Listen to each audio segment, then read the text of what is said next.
Hey there, folks. Welcome to another fun at-home table read. Tonight we are tackling a modern Grindhouse film with Smokin' Aces. We're going to jump right in tonight with our cast on action description, along with playing lawyer Rip Reed. We've got Jeremy. Fantastic. I'm going to be playing Agent Messner, along with a few others. As a special hitman Lazlo Soot, we've got Johnny. Awesome. As Buddy Isreal himself, along with a few others, we have Erik. As Agent Carruthers and a couple other characters, we have Anne. As Sykes and Jeeves Tremor, we've got Mary Pat. As Waters and Acosta, we've got Angie. And as Deputy Director Locke and Hugo, we've got Jennifer. All right, Jeremy, take us away. Okay, thanks. Smokin' Aces, screenplay by Joe Canahan. Fade up on title card. A narration accompanies this passage. The events depicted herein were believed to have taken place in Lake Tahoe, Nevada. All manner of record as they might pertain to these events have been seized by the Department of Justice. Interior van night. Wall-to-wall surveillance setup. 2 FBI agents, Donald Carruthers, 30s, and Richard Messner, 30s, man the post, staring at video monitors. Both hold telephoto images. Shaky long lens shots of a mansion some distance away. Messner tacks photographs to a corkboard on the van wall. One is labeled Subject Sidney K. Serna, Underboss Sparazza family. The other is labeled Subject Victor Baby Buzz Padiche, Lieutenant Sparazza family. Voices begin emitting over the van speakers. Buzzy? Buzz? Yeah? Sid? You got clicks? Anything? Nah, nothing on my end. Okay. Hang on, I'm gonna move. Messner rides a digital console, tweaks frequency. Zoom and pan, please. Stay tight. On the monitors, the image pans, follows a figure moving behind the mansion's windows, entering a back bedroom. All right. Now, Buzzy, this is it here, okay? So listen to me carefully and wait until I am finished, because we got no room for slop. I'm here. Messner adjusts the record level. VU meter spike. Modulate. The figure on the monitors paces the room. We see it's Serna. Okay. He's gonna clip Isreal. I just gotta get out there. Doing it then, huh? Yeah, let me finish. I was eavesdropping, so give me a sec, okay? Lay this thing out, since the information might be a little loose. Okay, go ahead. So I heard a guy downstairs. There's this guy, some Swede, real badass, supposedly specialist, and they're bringing him over. Now he ain't coming cheap, so I'm thinking we jump. So to do this the next day or so, get Isreal before the Swede can. We got shits, you see. We're in a power position. Grab him, ransom him back, pick up that nut. Then we're much closer to having our own thing. I see that now. Yeah, smart move for us anyway. All right, trust me. We keep our mouths shut. We go about our thing, play our part. Nobody suspects us. The old man's on fade, Buzzy. Fuck him, you know? And that hurts. I don't like saying that, but hey, it's our livelihood, our lifeboat, you get? No question. No, you're right. We got to do what's good for us now. Fucking A. First survive, yes? You got to. But do you think they'll kick ransom for that little prick, assuming we got him? We got him? Yeah, you know. You ain't heard of the punchline yet. Before I get to it, one more thing I heard. A little curious. Should probably bring it up. Primo wants Isreal's heart. The actual thing. The organ. Pause. Feedback. The agents trade looks. Carruthers grabs a cell phone, dials, patches a feed for the party on the other end to hear. Jesus. What for? Who can say? He's off his onion. I don't know. You know, he's old school Sicilian. This is how they hate. Wow. Yeah, they nab Isreal, They pay to get them back. I'll cut the fucking thing out myself. No extra charge. My thing is, we crew up. Let's not fuck around. Someone's cousin, some zip off the boat from Naples. Let's have pros. Let's, people who know how to behave. Yeah, there's a pair of broads I'm thinking might be good for this. And chances are, they're gonna get into some shit too. You have to put people down. That's not a problem. Are we going out of pockets ourselves? Yeah, I can front on this. Well, just so I got a quote in my head. What's the rate for the Swede? That's the punchline. You ready? Shoot. $1,000,000 flat. No shit. None whatsoever's. Smash cut to credits. The Ace of Hearts, spinning through midair, slow motion. End over end. Bullets blast, big sizzling holes through it. Smash cut to exterior casino, Las Vegas, past. Neon frame doors fly open as a slick back chump with a store-bought tan strides out onto the strip, swinging underage bar bait on each arm. He's all strut and punk swagger, grinning like a geek who just struck gold. Buddy Isreal. Nickname Aces, born a bastard. Mom Laverne chased the pipe dream from a Dairy Queen in Kansas City to the Vegas stage. 2 months after stepping off a Greyhound, she gets knocked up by some hood. Cut to scene, interior dressing room night, past. A row of chorus girls, gilded like gold-flaked flamingos, rubbing cocoa butter on bare midriffs. The camera finds Buddy's mother, Laverne, prominent bulge. Seriously pregnant, she's arguing with her employers, trying to suck in her belly. Yelling, "Bullshit! You just have to light it right!" Biological abandons her, and the showgirl thing goes sideways, so he winds up working as a magician's assistant to make extra cash. Cut to scene, interior club night past, second-rate dive bar. Laverne Isreal assists a pompadour man magician on stage. In the lounge, sitting on a stripper's lap, a young Buddy plays with a deck of cards. Cut to interior pool hall night, present day. Bamboo-style ceiling fans circulate cigar smoke and shitty attitudes. At a billiard table in the back, Jack Dupree, 40s, third-generation bail bondsman, talks with Hollis Elmore, 30s, and Pistol Pete Deeks, 30s, ex-Vegas vice cops. As Dupree speaks, we see the scenes behind the story. And young Buddy learns everything about the cards from this mandrake motherfucker his mom is working for. Cut to scene, the magician being brutally beaten, pelted with poker chips, kicked in the chops, pissed on, the works. But Magic Man was also a degenerate gambler who got caught dealing bottom deck at a mob-owned poker parlor. He didn't get out of here with much more than a pulse. Cut to interior hospital day past. The magician, full body cast, taking his meals through a straw. Young Isreal labors over him, performing card tricks. Cut back to scene. The point is, he passed on all the sleight of hand shit into aces, and the kid is sick with it. By the age of 12, Buddy Isreal is positively prodigal with a deck of cards. By 16, he's headlining the MGM's main room. Cut to scene. Buddy cards and coins dancing off his fingertips, dazzling sold-out crowds. Laverne Isreal sits in the front row, decked out in ankle-length fur, applauding wildly. Cut back to interior pool hall night, present. Dupree rounds the table, lines up a shot, leans over it. The punk is pulling down 10 bills a night and more showgirl geech than you can shake a stick at. 4 years of sold out shows, he becomes the unofficial mob mascot. Cut to scene. Buddy meets mob hierarchy, silk suits and pinky rings.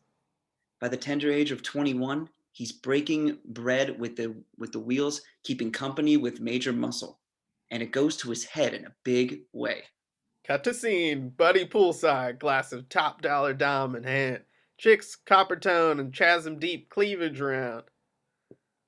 Wise guys start to think this son of a bitch is a mystic, something special, and Aces plays it up. Lets the legend grow. Takes time off from his stage act and starts showcasing the chip on his shoulder. Cut to scene. Buddy tipping a craps table, attacking the stick man, stripping off one of his gold chains, going garrote. He buys into his bullshit, building street cred. He's got plans and pull. He's making plays, living the mob life for real. Somehow it takes lounge act turned legitimate thug. Interior pool hall, Dupree rips the 8-ball corner pocket. In reality, he doesn't know the ball from the bounce. He's not a crook, so he starts fucking up fast and picking up speed, putting a floodlight on the whole Corralado organization. Cops get curious, start camping out, compiling names and faces, and pretty soon, Israel's bullshit has brought the heat to bear on none other than Primo Speranza. Enforcer, extortionist, killer. Cut to interior briefing room day. We recognize Carruthers and Messner as the two agents from the Padiche Serna surveillance. They're sitting with FBI Deputy Director Stanley Locke. A debrief is in progress. Super, Washington, D.C. A mafia family tree has been erected behind them with a photo of Primo Speranza at the top. Speranza is rumored to have performed in excess of 130 contract murders, including one of the Bureau's most celebrated agents, Freeman Heller. You heard of the Turnpike murders. That was Speranza. I thought Heller was a double op. Cut to scene. Freeman Heller, 20s, clean-cut Cornell grad, class of 1937. He's on a pistol range, scoring perfect marks. No, he worked for the OSS before joining the Bureau in its heyday. He was the first operative assigned with infiltrating the mob. Cut to scene. Heller outdistancing the rest of his recruiting class in a training run, nearly a mile ahead of the next man. Full immersion and assimilation, fake identity, falsified background, everything that is now standard operating procedure Heller implemented way back when. Cut to scene. Heller oversees every aspect of his transformation, radically altering his appearance, adding different mannerisms, an accent, etc. Befuddled FBI brass can only look on in awe. And as a result, his undercover work was wildly successful. He eventually reached the rank of capo inside the Carlotta crime family, but through some internal slip-up, his cover was compromised and Primo Speranza was given the contract to kill him. Cut to exterior New Jersey Turnpike, night, past. A 51 Ford Fairlane, flush with an embankment.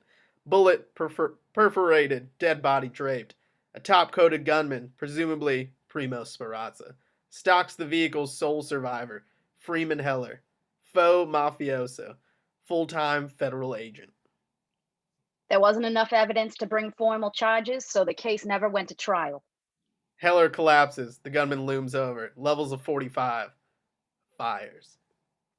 Speranza is a bit of a specter. Over the years, the serious crimes with which he was thought to be involved, including Heller's murder, could never be traced back to him. The gunman slinks back to his car as we cut back to interior briefing room, continuous. Locke stands, distributes files. All the files. A dedicated viciousness and a slavish devotion to mob doctrine had Speranza's star on the rise. So, the mob relocated him to Nevada and he became the unofficial head of the Las Vegas LCN. You guessed it. Cut to scene. A photograph of Primo Speranza. Sharkskin suit. Vintage 60s cuff. Poising in front of the Riviera with a door. Pissed off Frank Sinatra. Cut back to scene. So he's personally issued the contract on Isreal? Speranza was the one who introduced Isreal to the life, gave him his first big break, brought him through the ranks. Made him a friend of the family. Cut to scene. Speranza in Isreal. Casino grand opening. Flashbulbs burst. His handpicked protege, successor to the throne in Isreal, played the situation very shrewd. A montage of more photo ops. Photo pose. It's ops. Buddy Isreal posing with mob power brokers, playmakers, smiling all the way to the top. Slowly amassing the loyalties of Speranza's top men, with plans of toppling the throne. Scene cutting to Buddy late night conspiratorial confab with Speranza soldier. Cut back to scene. Am I on camera or off camera? Shoot. Okay. In doing so, he plunged the Carlotta organization into a civil war, splitting the family into dual factions. Speranza on one side, Isreal on the other. The infighting that followed drew the interest of nearly every major investigative body operating under the canopy of the federal government. Montage. Stakeout teams snap photos, plant bugs, wire hidden cameras. Presently, there are 16 state and federally funded agencies running concurrent criminal probes on select members of the LCN, with Isreal being the primary target in virtually every investigation. Cut to scene. Israel sits with a group of FBI agents, discusses a deal. So Markman gets wise and wants to come in. His testimony has the potential of blowing the lid off of what's left of the Costa Nostra that is this country. That alone warrants total immunity from prosecution and a vanishing act from witness protection. Israel's walked out of the room as we cut back to interior briefing room. Continuous. So the wiretaps we conducted on Serna and Padiche, the mention of Israel's heart. Yeah, intel corroborates what we already know. Brillantes' health is in rapid decline, and before his date with Destiny, it seems he wants one last thing, the heart of his sworn enemy. A recently opened, cash-rich escrow account that has been traced back to Brillantes. This and the mention of this mysterious Swede makes the $1 million contract on Isreal very real.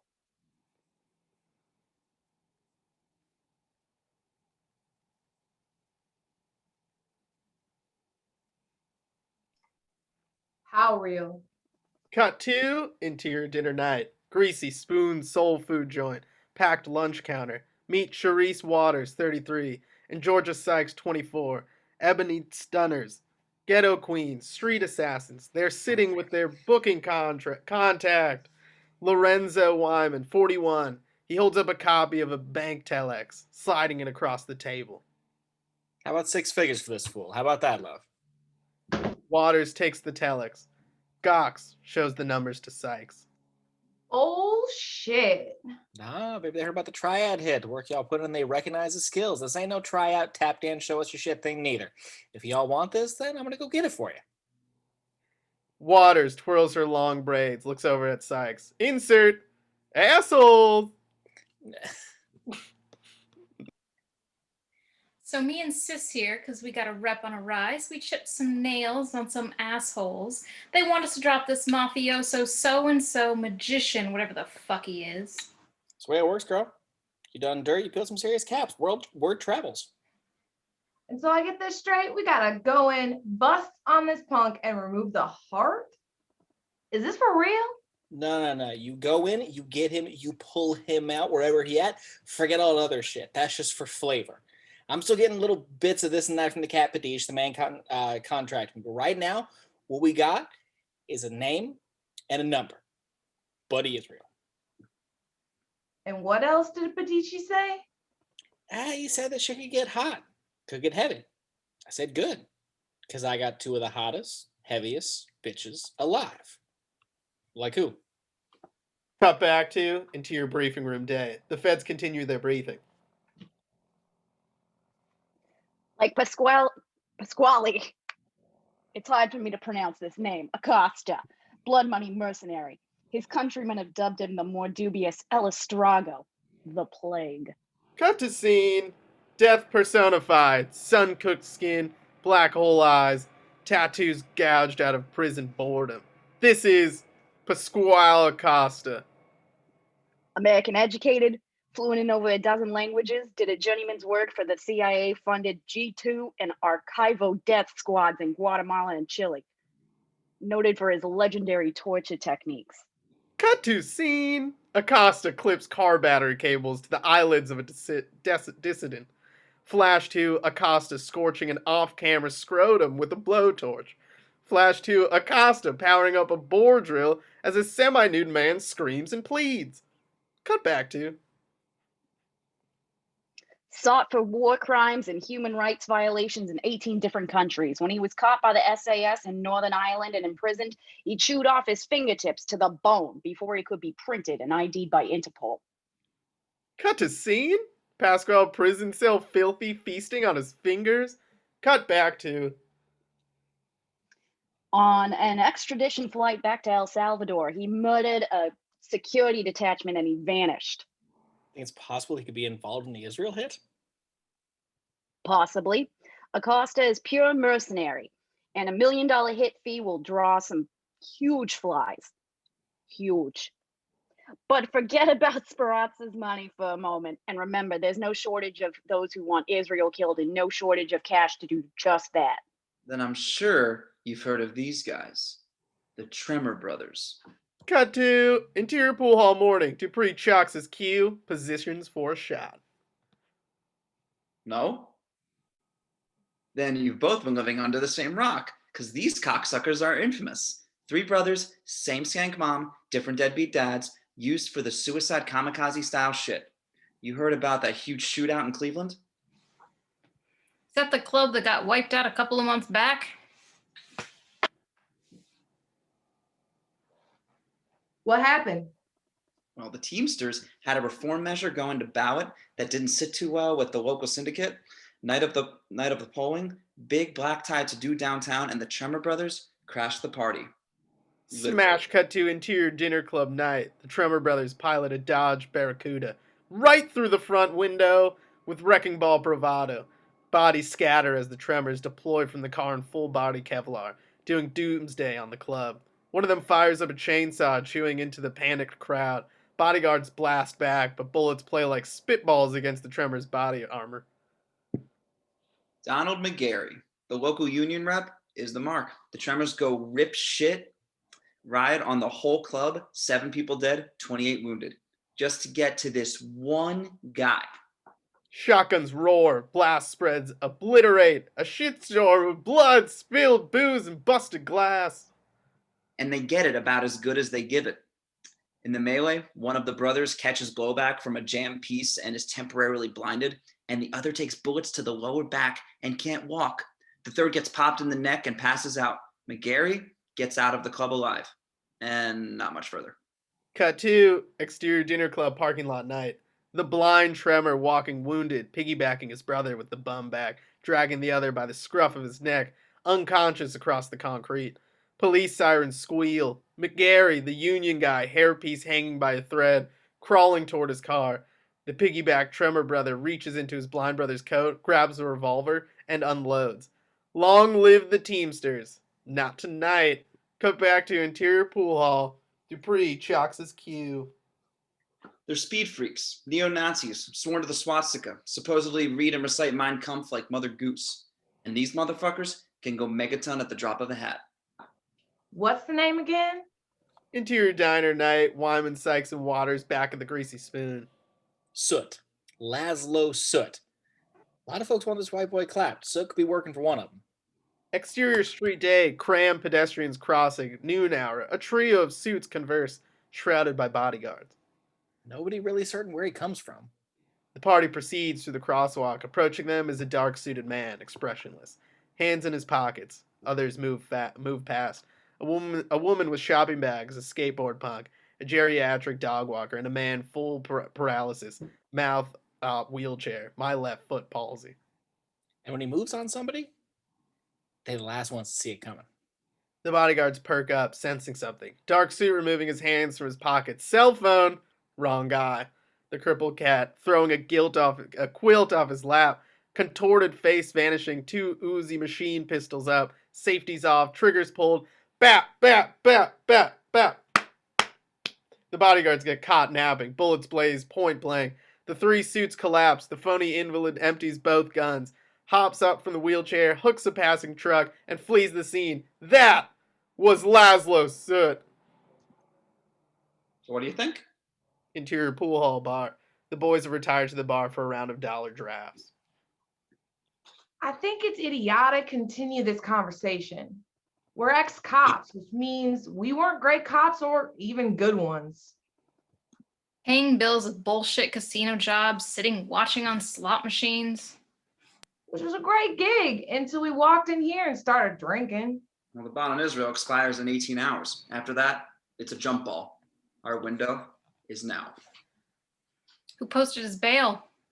Dupree pats himself down, searching for his cigs.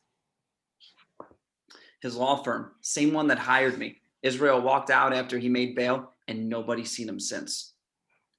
Jack, if rumors hold and Isreal is really a great white whale of snitches, then the mob is looking to put all kinds of bullets into his ass and pour some serious psychotics in the mix to do just that.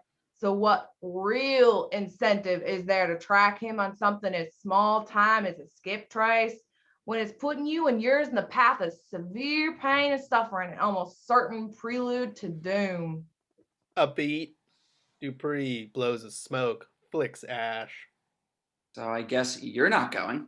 Shit, if you're on Crazy Jag, why stop there? Why not take Fort Knox with a fucking slingshot or going to hell after Hitler? I like your chances a lot more. Dupree stubbing his cigarette. I know his location. We've got the drop of maybe half a day before that location gets grapevined and the rest of the world gets hipped. That's already happened, Hoss. It's naive to think otherwise. Where is he? Lake Tahoe. Cut back to interior diner night. Waters nodding, wiping red sauce off her fingers. 3 hours to the east. It's a day trip. Pretty this time of year, too.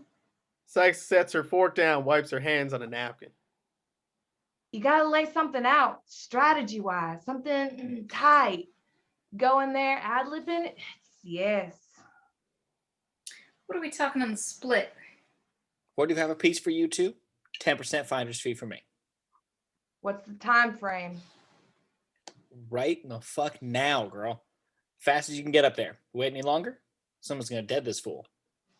Yeah, and then we lose our witness. Cut to into your briefing room day. The briefing continues. We lose our case. 24 hours from now, we schedule to meet with all the federal prosecutors, all of them prosecutors. His agent, a man by the name of Morris Mecklen, has guaranteed us that he'll enter into protective custody once the deal is approved. Cut to Morris Mecklen, 60s, bloated, bad comb over, agent to the Vegas Vanguard. He sits at his desk, jawing into the phone. On the wall, framed photos: Wayne Newton, Buddy Hackett, Carol Channing, and a triple chin near the end Elvis. We've been monitoring Mecklen's calls and learned that Isreal is staying in the penthouse level of the Nomad Hotel and Casino in Lake Tahoe, Nevada, under an assumed name. Cut back to scene, interior briefing room continuous. Right there. In the high roller suite. That's the last place they look. Israel's legal representation, the firm of Culpeper, Brody, and Reed, which is currently the subject of a joint SEC and Treasury Department probe, was left holding the bag after he skipped bail. Over $750,000 on a bond that's set to expire in less than a day. Rupert Reed, one of the firm's partners, has learned of Israel's whereabouts and dispatched a local bondsman by the name of Jack Dupree to pick him up and return him to Las Vegas. That can't happen. We have a Gulfstream standing by a Reagan International Airport to transport you two to Lake Tahoe, if you will. It's very simple, gentlemen. Felici, Fracciano, Gravano. No formal witness against the mob has been more crucial or has brought more to bear on the potential dissolution of the La Cosa Nostra than Buddy Isreal. Smash cut to black. Montage. Over this entire sequence, we hear Agent Locke speaking. The cylinder of a .44 Magnum is popped, a speed load dropped in, spun, and snapped shut. Porn mags and crossword puzzle compendiums are tossed into a carry-on. Morphine and adrenaline syringes get spiked and capped. A collection of wigs, fake sideburns, and mustaches get laid out, separated. But understand that if an attempt is made on his life, Kevlar body armor gets stowed. An elephant gun gets buffed to a high shine. Vintage WW-11 German potato masher hand grenades are lovingly wrapped in terry cloth towels. then it is being made by those of the strictest professional caliber. Torture tools, curved cutting implements, serrated bone saws, skull keys, a portable blowtorch blackened with burned blood, all packed neatly into a duffel bag. They are cold-blooded, ruthless, and without restraint, and they must not succeed. A gun is aimed, a trigger pulled, boom! Smashed to black. Fade up on interior hospital room morning. Daybreak.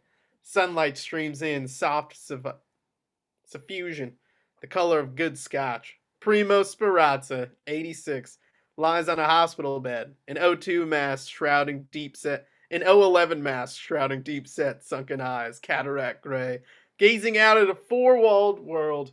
Someone enters the room awaiting approval to approach. Speranza, Turning, seeing the man, summoning him over with a feeble finger wag. The man reaches him, kneeling down, ring-kissing reverent, whispering. He's here now. Sriracha nods. The man exits. After a moment, the door opens again, and another man enters, walking slowly towards Sriracha's bedside. He sets down his luggage, a black leather valise. The travel tags originate in Stockholm. The Swede has arrived. Fade to black. Fade up on. Soaring across the pristine, deep blue waters of Lake Taka. Rising, revealing the gaudy mirrored glass tower of the Nomad Hotel and Casino, we slowly dissolve to interior penthouse suite, Nomad Hotel and Casino morning. Buddy Isreal, bathrobe, boxers, bags under his eyes. He absently shuffles cards, pulling aces as if by touch, telepathy. He gazes out at the snow-packed peaks. Behind him, Bacchanalia, the ugly morning after. Prostitutes passed out cold in a tangle of crotchless panties and stiletto heels, lying amongst smashed vodka bottles and ashtrays, coke-covered tabletops and tipped room service trays. Isreal, sober now, contemptuous of it all. He starts walking around them the way you would casualties on a battlefield. His bathrobe brushes over, terry cloth catching one of the hooker's wigs, tugging it free. Isreal looks down, zooming in on her scalp, sees dandruff and scars, gags, disgust, and disdain. He steps, the wig pulls. He stops and slips the bathrobe off, letting it fall rather than pull her wig the rest of the way off and ruin what illusion remains. He shuffles, begins dropping aces on their bodies like dead enemy soldiers. One of his bodyguards enters, a bulging, slow-witted ex-bodybuilder by the name of Hugo Krupp. Did you talk to him? I got his machine. A beat. Isreal fidgets, twitches, rubs coke residue from his nose and over his gum line. What did you say? I said I got his machine. No. What did you say on the machine? I left him a message. I know you left him a message. What did you say? Hugo looks up, seems confused. Moments pass. Isreal, the patience of a gorilla crammed into a canary cage. Jesus, Hugo! How is it that you can turn a simple conversation into a fucking hedge maze? This is a 0 degree of difficulty, man. Okay. Then why are you still looking at me like I'm asking for the square foot of something? What did you say? Hugo, still unsure, speaks in spite of it. I said that we were returning his call because you were real concerned, because he sounded real concerned. Look at that. We didn't have to fill up the whole blackboard after all. Now, do you know anything about that? Isreal wrist flicks a playing card and embeds a sofa cushion, like a ninja throwing a star right next to a beige coat. About what? Look at that collar on that coat. Hugo, wary, walking over, inspecting the coat from a distance. What's that look like? That stain. Hugo edges closer, looks down at the coat, squints. I don't know. A cinnamon roll? Cinnamon roll. No good. No, good guess though. No, Hugo, that looks like jizz. And I'm no forensic expert, mind you, but that looks like some fuckhead shot their load on a $12,000 calf skin jacket. The twist, it's my $12,000 calf's skin jacket. So, you got semen, human ejaculate, that's been allowed to soak in there for what, about 6-7 hours now? Work its way into the fabric fucking fibers, and while you may never see it in a Tide commercial, I think it still safely qualifies as a tough, deep down stain. Hugo takes another pull of the Mylanta bottle, moving slowly, like most morons do, avoiding eye contact at all cost. I could have it sent out. To what? Incinerate? Because I'm almost dead certain that there's not a fucking laundry detergent or a dry cleaning process known to man that can ever return that jacket to its former glory. Some shit, suffice it to say, just don't wash out. Now, the money question. To whom does that stain belong? Hugo, game face falling apart, Isreal prods him. Come on. Somebody was banging one of these skanks, sans rubber. Which is terrifying in its own right. Pulled out, let her rip. Pulled out, let her rip. Ruin the last gift my mother gave me before she died. The way I see it, it's the same as if she dug up 3 months dead and it was shot right on a rotting corpse, because that's how it defiled this feels. Hugo, long pause, big dumb blush. Do you want me to say I did it? I was kind of hoping, yeah. Do you want me to say I'm sorry? Only if you really, truly mean it. Hugo, swallowing. Pressure's on. The phone begins to ring. I'm sorry. Are you a fucking colossal idiot? I am, yeah. Without peer? Yeah, I guess, yeah.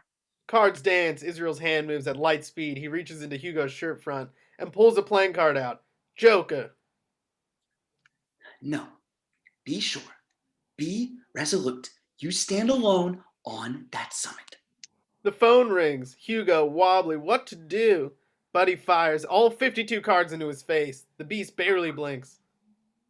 Get the phone. It might be Gil. Then get out of my fucking sight. Hugo, furtive look to the floor. All those scattered cards. Then back to the boss. Should I? No. The cards can stay there. Get the goddamn phone. Cut to interior car day. A cell phone being lifted, revealing Special Agent Carruthers. Yes, sir. Go ahead. We're 3 miles from the Nomad now. We'll be awaiting word.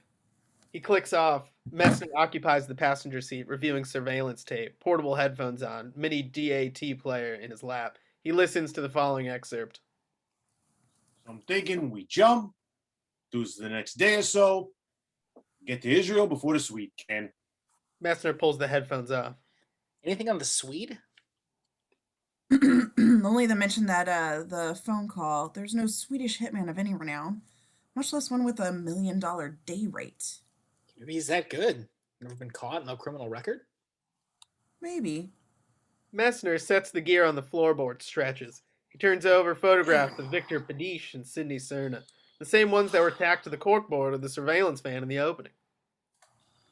So you engineering this kind of play against Barazza, going to the links these guys are going to? They're playing some long odds. And a very bad gamble. Well, this is a good place for it as any, I guess.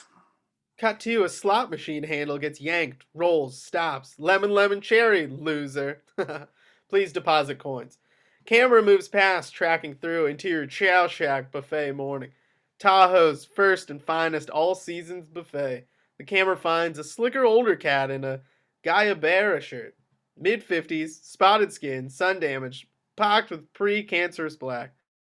We recognize him from the mugshots and surveillance video. It's Victor Padiche. Sykes and Waters enter frame. Padiche stands greeting them, smiling, cigarette-stained dentures. Girls, wonderful. Here, sit. Waters scoots in right next to Sykes, gets comfy. Sykes seems put off by the proximity, ignores it for the moment. Okay, so, you're here? Really nice, isn't it? Brisk weather, but nice. Coffee? Anything? I didn't want to order for you. No, we're cool. Fabulous. I'm fine, sweetheart, thanks. Okay, so welcome to the South Shore. So just jumping right in. Just in terms of this thing, our thing. I spoke to Lorenzo this morning. He says he got something more or less put together. Plan attack and me and my associate, Mr. Serna. So I can put it on the phone here. We'd love to hear it. Waters and Sykes, non-responsive, staring. We ain't asking you to take us through to soup to nuts or nothing like that. I like to hear broad strokes, so we can get an idea. Sykes and Waters look at one another. Wordless exchange. Then Pussy. awkward beat. Padiche, head cocked. Did I hear that right? What? Pussy. Pushy? Waters shaking her head, correcting him. Pussy. The old man blanches. Doesn't quite understand the... Another beat. The girls let him dangle. Waters, lewd sneer. Looks almost lustfully at Sykes as she says the following. Isreal likes pussy. Padiche, recovering, nodding, nervous. Oh, yeah. Sykes squirms under Waters' lascivious. Really nice gaze, but manages. And we like that he likes. Yet another beat. Padiche, wanting desperately to contribute. Pussy. Correct. Padiche, big nod, going from one girl to the other. He gets it, but not really. Fabulous. He extends his hand. We track it across and close up as it meets with a male hand. Pull back to reveal. Interior hotel room, Blackjack Inn, morning. Dupree and Deeks shaking hands with Rupert Rip Reed. Mid-40s, showbiz / mob attorney, low man on the totem, the Las Vegas-based legal firm of Culpepper, Brody, and Reed. Yeah, Jack, all right. Hey, nice to meet you, Rip Reed. Pete. Okay, good. Come on. Reed and Dupree shake. Reed glances out in the hall before closing the door. Where's your third? This was a troika now. Dupree finding a seat almost under his breath. He's coming. As Elmore appears, Reed almost closes the door on him. Hey, oh, how are you, Rip Reed? Hollis. Elmore. They shake. Dupree shoots a look at Elmore, not pleased. Elmore, pissy, leans against the wall, arms crossed. Reed, wound out, worn thin, half drunk. His bedspread is papered with writs, summons, notaries, etc. Everything to make Buddy Isreal's return to custody legally binding. He sits on the edge of the bed, searching for a pack of smokes on the nightstand, finding a half-empty glass of scotch. So Jack tells me you're both ex-cops. Yep, that's right. He worked as swingman for the Vegas Vice Squad. What, 5-6 years? Reed digging a cigarette out of his pocket. Man, the stories you guys must tell. I grew up soft myself, private schools, little blazers. You talked it out. Nobody threw punches. To this day, never been hit with a fist. Imagine that, huh? Pretty much a panty waist trembling little fairy when I smell trouble. And I don't say this to be self-deprecating. I just don't have much of an opinion about myself. I mean, crap shit. I wish I was a lot more like you guys. Bar fighters, big swinging dicks, getting it done.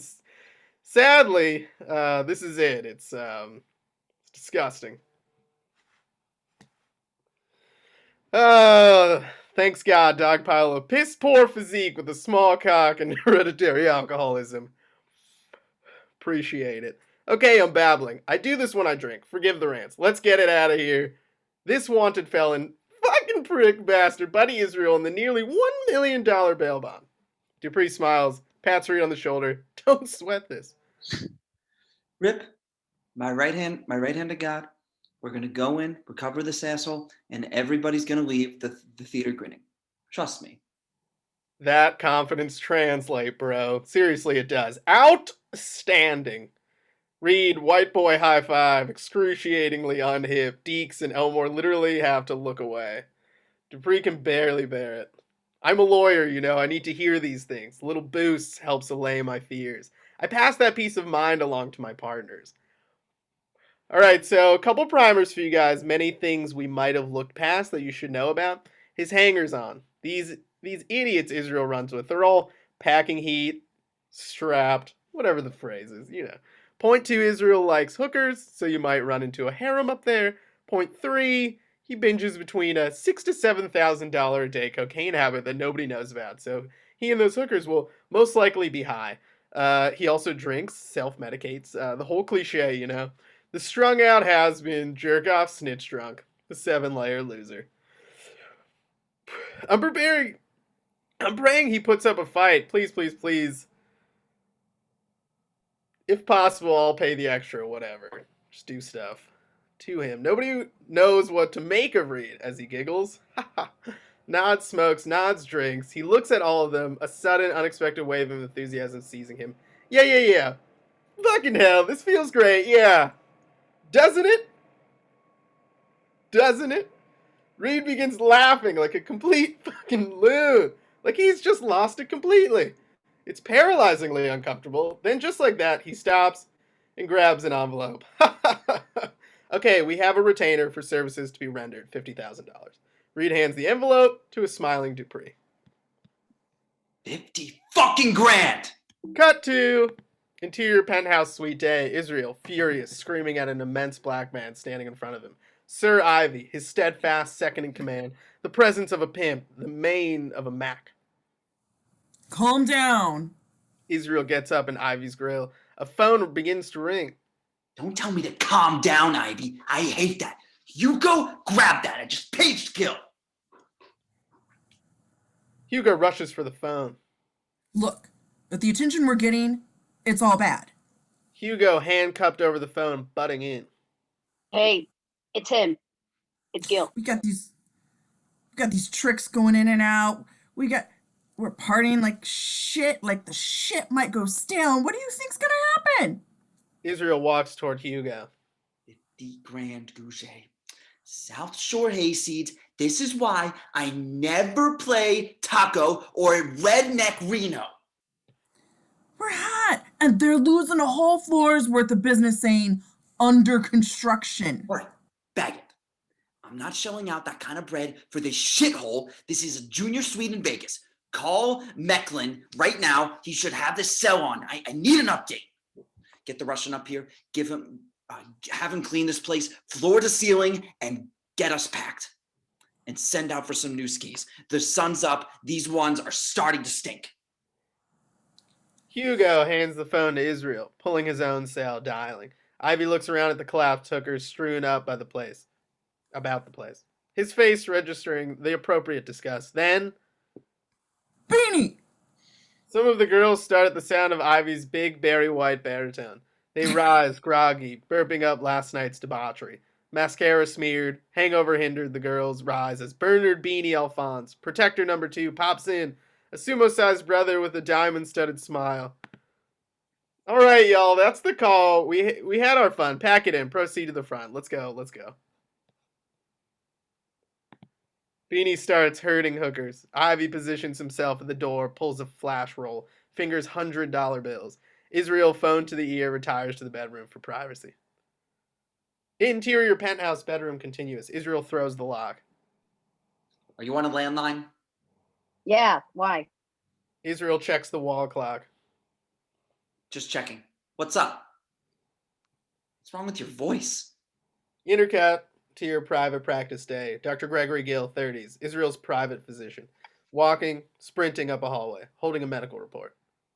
I've got concerns About what? about cocaine and the amount that you're doing. I'm not doing cocaine. Buddy, I'm not an ethics professor. I'm a physician. Be honest or you're going to be dead within a day. It's your choice. Isreal, grave, guilt in his silence. I just got the cardiology workup back and sent it to 2 of my colleagues, both heart specialists. They concluded, as I have, that you are showing signs of severe cardiac distress, so much so that a massive coronary may be imminent. Cut to interior penthouse. Suite continuous. Ivy and Beanie marshaling the mass hooker exodus. Ivy paying the girls as they exit the suite. One young hooker bringing up the rear stumbles in her stripper heels, shaky, tries to take another step, slips, trips, falls, smacks face first into a glass coffee table, shattering it. Damn, girl, look out. Now.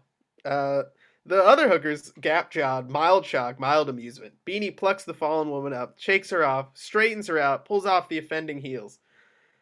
All of these good for is popping the breasts, girl, but yes, what happens when you try to get around in them? Huh? Alright. The hooker covered in glass dust, stuck with shards, teetering, top out of it. Too out of it to care. Cut back to scene. Interior penthouse bedroom continues. Isreal sweats like a stuck pig, pain clutching his chest. Forget about the tissue damage you're doing to the heart itself. Sustained cocaine abuse will seg you from a very painful ventricular fibrillation into a full cardiac arrest. Buddy, Nobody knows about your condition or your drug use. Why you lied to me, knowing that I'd find out anyway. I'll never know, but it's imperative now that I see you. That's not possible. I told you. There are certain meds, certain intravenous measures and methods as well, measures and methods that can counteract some of those damages that you've done, but I'd have to administer some of them myself. Won't work. We're just gonna have to. We're just gonna chance it, man. I'm sorry. No, sorry comes later when you're in a partial coma with ambulatory paralysis. Sorry comes when we have to decide which of your limbs has to be amputated because severely constricted blood flow has brought about a gangrenous infection. Sorry. Fine. I got it. Lake Tavada. If you go book your flight, you can be here in a couple hours. I'll meet you at the airport. Buddy disconnects. Dr. Gill holds for a moment, clicks over to another line, dials a new number, waits. He's in Lake Tahoe. Cut back to Buddy still standing there next to the phone, wincing, breathing shallow, looking down, rubbing his chest. Pico, pico, pico, pico. Come on. He walks over to the bureau. Cut lines of coke await him. He bends, inserts a rolled hundred into his nostril. Just this last little bit. Then we're done. Just this tiny bit. That's it. All right. All of it. Over. He snorts. Cut back to interior penthouse suite continuous. Beanie, trying to assist the ailing hooker, she lurches suddenly, retching projectile vomit, dousing Beanie's Versace, dripping dong-like from his shirt front. Ah! Mother, fuck me. Come on. Pretty lady, hold your shit. This is silk. Ah. The other hooker's breasts turn to outright guffaws. Barf Girl takes umbrage, hurls her purse at them, rushing into the herd, throwing haymakers ass wild, snatching wigs, sinking fake nails into skin, snapping them off, Van Helsing style. The fur flies, a slugfest free-for-all. Ivy intervenes. Beanie jumps into the fray, separating combatants. One of them wielding her pump heel like a pickaxe. Hugo heads off another hooker, hitting her like a blitzing linebacker. Isreal, who has walked back out, looks on with total disdain for what he's seeing. Then he catches his reflection in a living room mirror, a profound sense of sadness there. How the mighty have fallen. We push past him. In the distance on the lake, a small boat, a man sitting inside, gazing up through a pair of binoculars. He's awake. Cut to interior Tahoe Skillet Restaurant morning. The feds occupy a booth. Black coffee for both. Carruthers clicks off a cell phone. Messner is engrossed in a file clipped with old surveillance photographs of Primo Speranza. Spotter on the lake confirmed Isreal. Penthouse level. There's apparently a fisticuffs with some prostitutes. He wasn't involved, but he's also had his people phone a local madam for another group of girls. Well, as for the wicked, why are we never shown these files? We're sitting on Speranza for what, 6 months now? We're just now seeing this? Do you know he's had, what, 36 major medical procedures performed on him since 1953? Major elective plastic surgery, every single one. Messner turning the file toward Carruthers, pointing. Look at this. Look at the work he's had done. Nose 3 times, eyes, eyelids, chin, jaw. He has jaw about a dozen times. I think every has-been actor in Hollywood, they haven't been cut this much. Messner flips to another part of the file. Unreal. This guy's jacket to wall-to-wall major felony offenses, murder, extortion, arson, grand larceny, a paternity suit, just to run out the portfolio. I feel like we're playing catch-up with all this. We shouldn't be. Welcome to the new bureau. Nobody shares information anymore. It's become synonymous with job security. Yeah, based on what we had, I thought Speranza was a mid-level player at best, but it turns out he's this mob relic running the show out west. Carruthers nods, sips his coffee. He's stayed below the radar. You don't kill 130 people without knowing how to tiptoe. Messner flips the file, finds a page paper-clipped with a photograph of martyred federal agent Freeman Heller. But the Bureau knows Speranza killed Heller. Why not go after him? Guns blazing for that one. Heller was buried in agency lore. anytime an operative failed or was perceived to have failed, Hoover blackballed their memory. Look at Ness. Yeah, the Untouchables took down Capone. Heller got shot and killed. The bad guys beat him. Worse, Barata walked. Messner sits back, kills the remainder of his coffee, gazing out the window, watching sightseers stream by. Carruthers glances at his watch. It's almost 5 a.m. in D.C. now. Locke said the lawyers from Justice have been there since 3 o'clock yesterday afternoon. Israel's manager is acting as his attorney, and that's what's holding things up. The waitress arrives with breakfast, sets it down. So he has no idea what's about to happen? No. And I want to be in that room half a second after Mecklen calls to say the deal's done. We've got a sheriff's task force on standby. What about the hotel staff obstructing us? Israel's obviously paid off the management. Tampering with a witness extraction of this magnitude makes everyone indictable at the federal level. Trust me, we won't have any problems with the hotel staff. You show them your ID with the letters FBI on it, in all caps with its instant compliance. I've seen it happen 100 times. Cut to FBI badge and identification. Fills the frame, and an out-of-shop voice explains. Special Agent Gerald Diego, Federal Bureau of Investigation, San Francisco Field Office. Interior Nomad Hotel and Casino lobby reception day. Pull back to reveal Gerald Diego, a.k.a. Pascual Acosta, a.k.a. El Strago, the most notorious torture murder specialist in the biz, in convincing disguise. His suit, mannerisms, and speech. Pitch perfect. He's got the fake Fed bit down cold. We're conducting a series of impromptu inspections for the Nevada Gaming Commission. I'd like to speak with your head of security. A pimply casino employee nods, dashing off to find the boss. Acosta glances around, takes in the $8 an hour security, the array of quasi-armed guards, and smiles. Where'd you get these? Cut to guard uniforms, exactly like those we've just seen, worn by the Nomad security staff. Maroon with burnished gold buttons and brown pipping down the slacks. 3 separate vestments laid out across the trunk of a rental car. Camera pulls back to reveal steer parking lot off the lake day. Dupree and Deeks in an empty parking lot, bundled up in windbreakers, battling the frozen spindrift swirling in off the lake. Same place that rents the guards' uniforms. There's a shift change at 9 a.m. Graveyard goes home, and we can blend in with the day shift coming on. What about access cards, pass keys? Well, we'll have to get our hands on them. There's 2 separate units: casino floor, count room security, and general hotel security. Does he want to hear this or what? Deke bangs on the hood of the car. Hollis! Elmore steps out, moving slowly to the rear of the car. Nobody put a gun to your head. Elmore leans against the bumper, bored. Yeah, we've been through that. And quit acting like somebody's shit in your cereal bowl. Reed just gave us 50 grand. Jack, what am I doing? I'm standing here, aren't I? Shouldn't that be enough that I made the trip? Your attitude sucks. I've been accused of worse. What do we got? Dupree, dubious. Does he continue? Fine. Fuck it.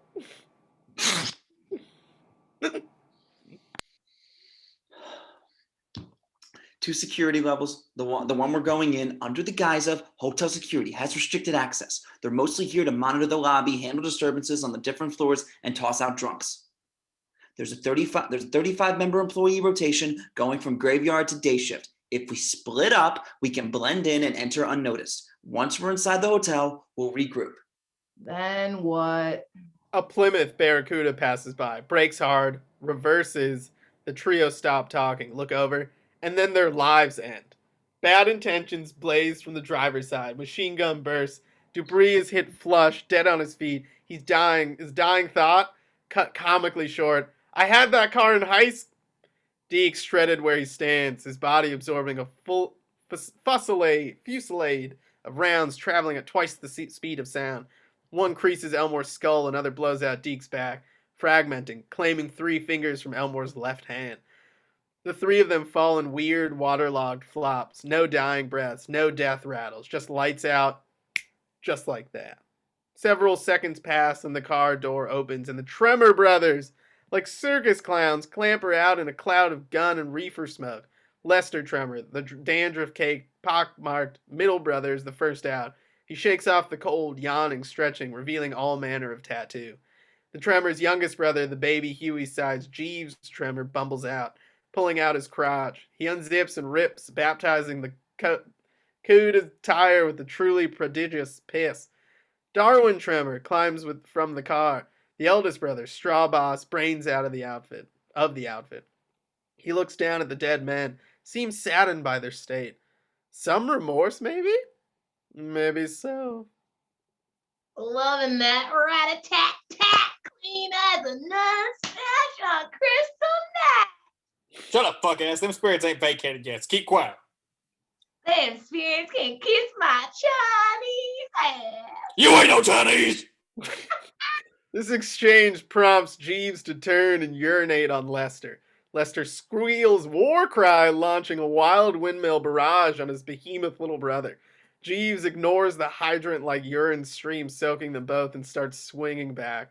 Darwin kneels down over the dead Jack Dupree, taking Jack's face in his hand and squeezing back and forth, adding his own words in what amounts to be a freakish ventriloquist act.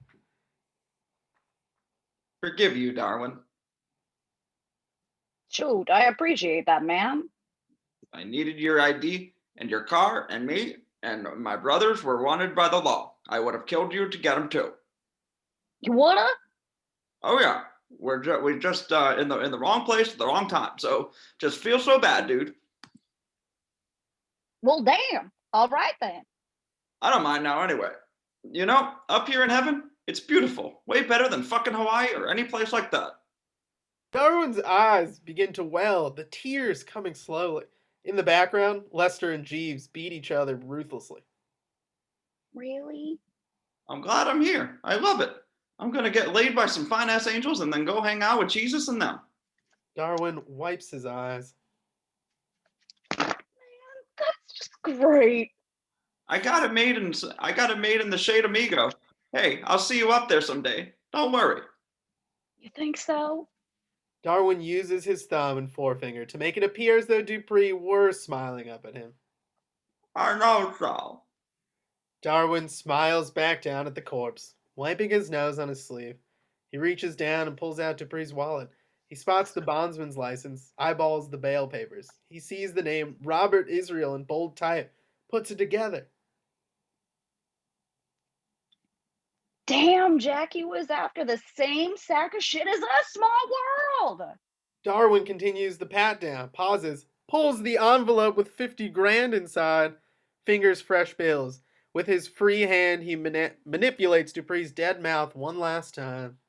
Don't tell your asshole brothers you know about it. That money is for you, old boy. Darwin, a nod of acknowledgement for the dead Dupree. I appreciate that, Pard. I wish I could have been a good and better friend. Darwin stands. His eyes move to the guard's uniform, still laid out across the trunk. He looks over at his two brothers, Jeeves now with the Lenny-like hammerlock on Lester's head. All right, enough grab ass and goddammit, we need to get over that hotel. Already here, baby. Cut to Interior Nomad Hotel and Casino Lobby morning. Waters is once again on her cell phone to Lorenzo. So everything's cool then? We sat down with Padiche. She tried to get some details, which wasn't going to give him up, but it's all good. We're going to check on Sis in first before I get check in across the street.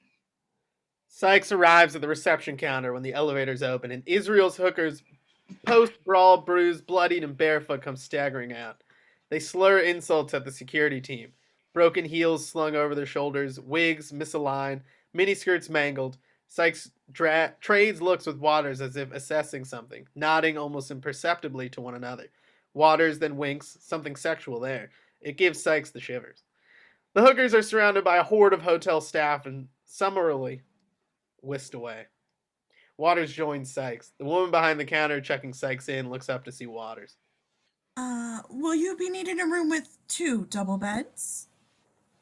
No, we're not together. Waters. Come Sorry. Agreed. on, baby. Don't be shy. Just one bed, please. Although, if we sweat that one up, we're going to need some clean sheets. Come on, girl. You know I'm playing. Sykes looks uneasily at the counterwoman, who keeps her eyes locked on the computer in front of her. Y'all let hoochie like that stay up in here? Y'all must be burning sheets by the ton. The woman just smiles that monstrously insincere, "I'm here to help," smile, offering nothing in response. You just gonna grin? You ain't gonna try to comment on that at all? Trampy ass geezers doing damage they ain't even smart enough to see. That don't gall you at all. Bitches like those are the same ones running feminism right to the brink, girl. Bitches like that be the reason motherfuckers don't take our species seriously.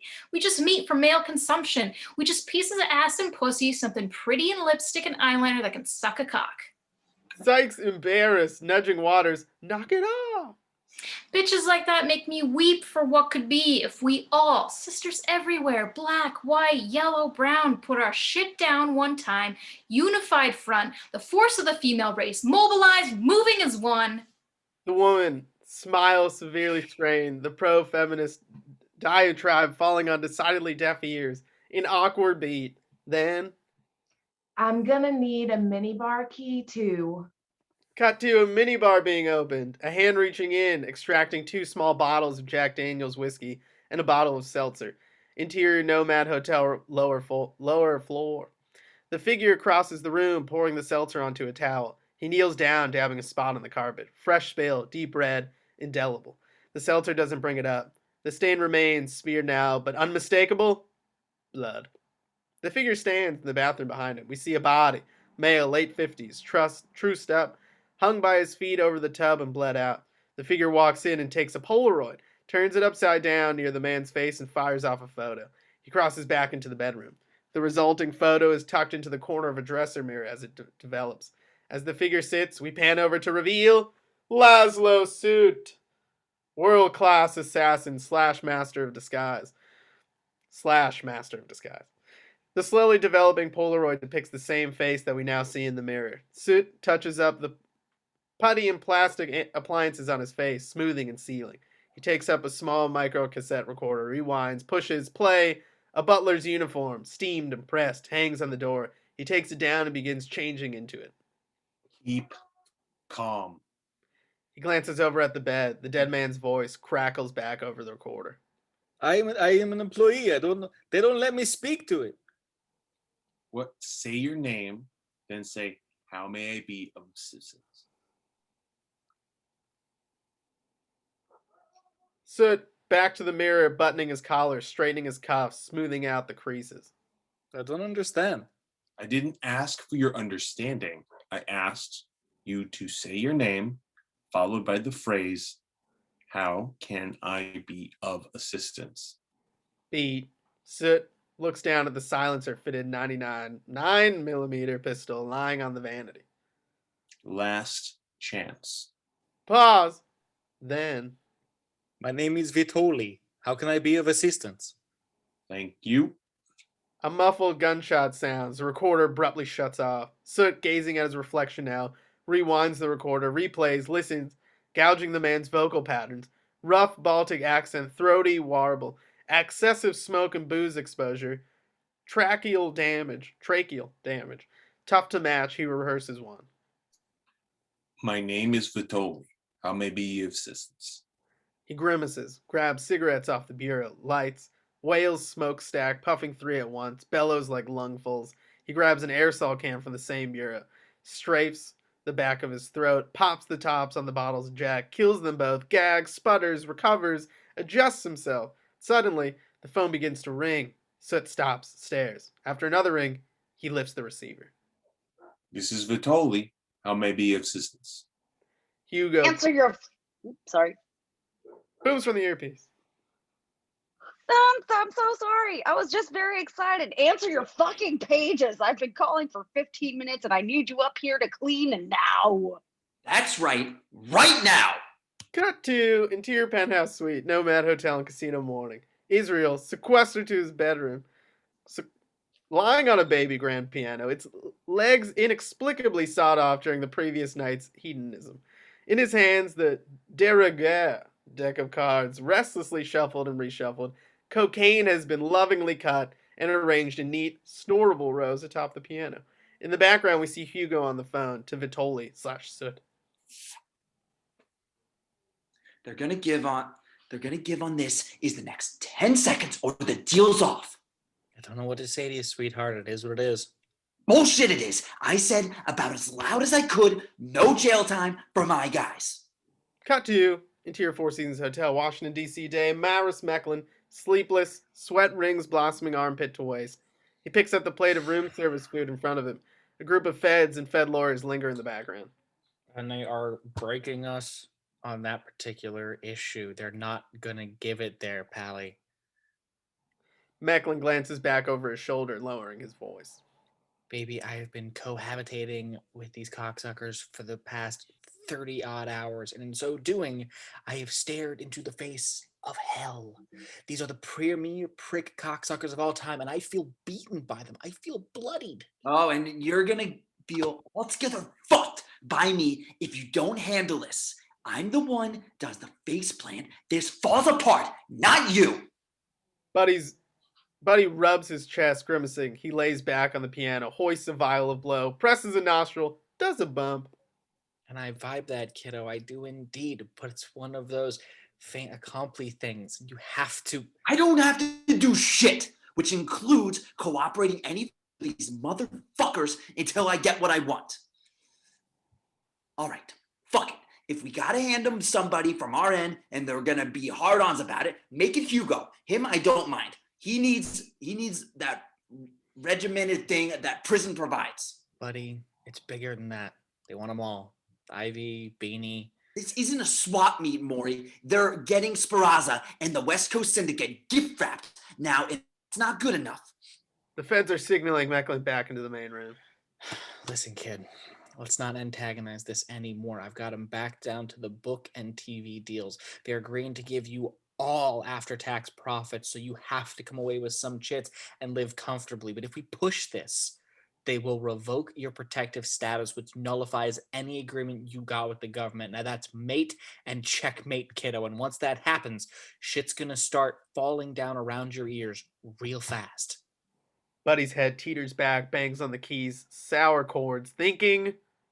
He takes the deck, firing the cards up in a perfect column above his head, snatching one random out of the air with his right. He turns it over, looks. Joker. All right, do it. In the shadows at the far end of the room, tucked into the midday shadows, Ivy listens as his boss betrays them all. Shit. Isreal just rolled.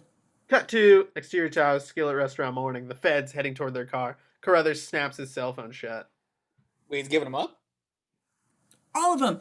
His entire entourage. God, I think we should move. Wait, did the justice lawyers sign off? It's happening in about 10 minutes. Israel's at optimum risk of flight right now, so we can't wait.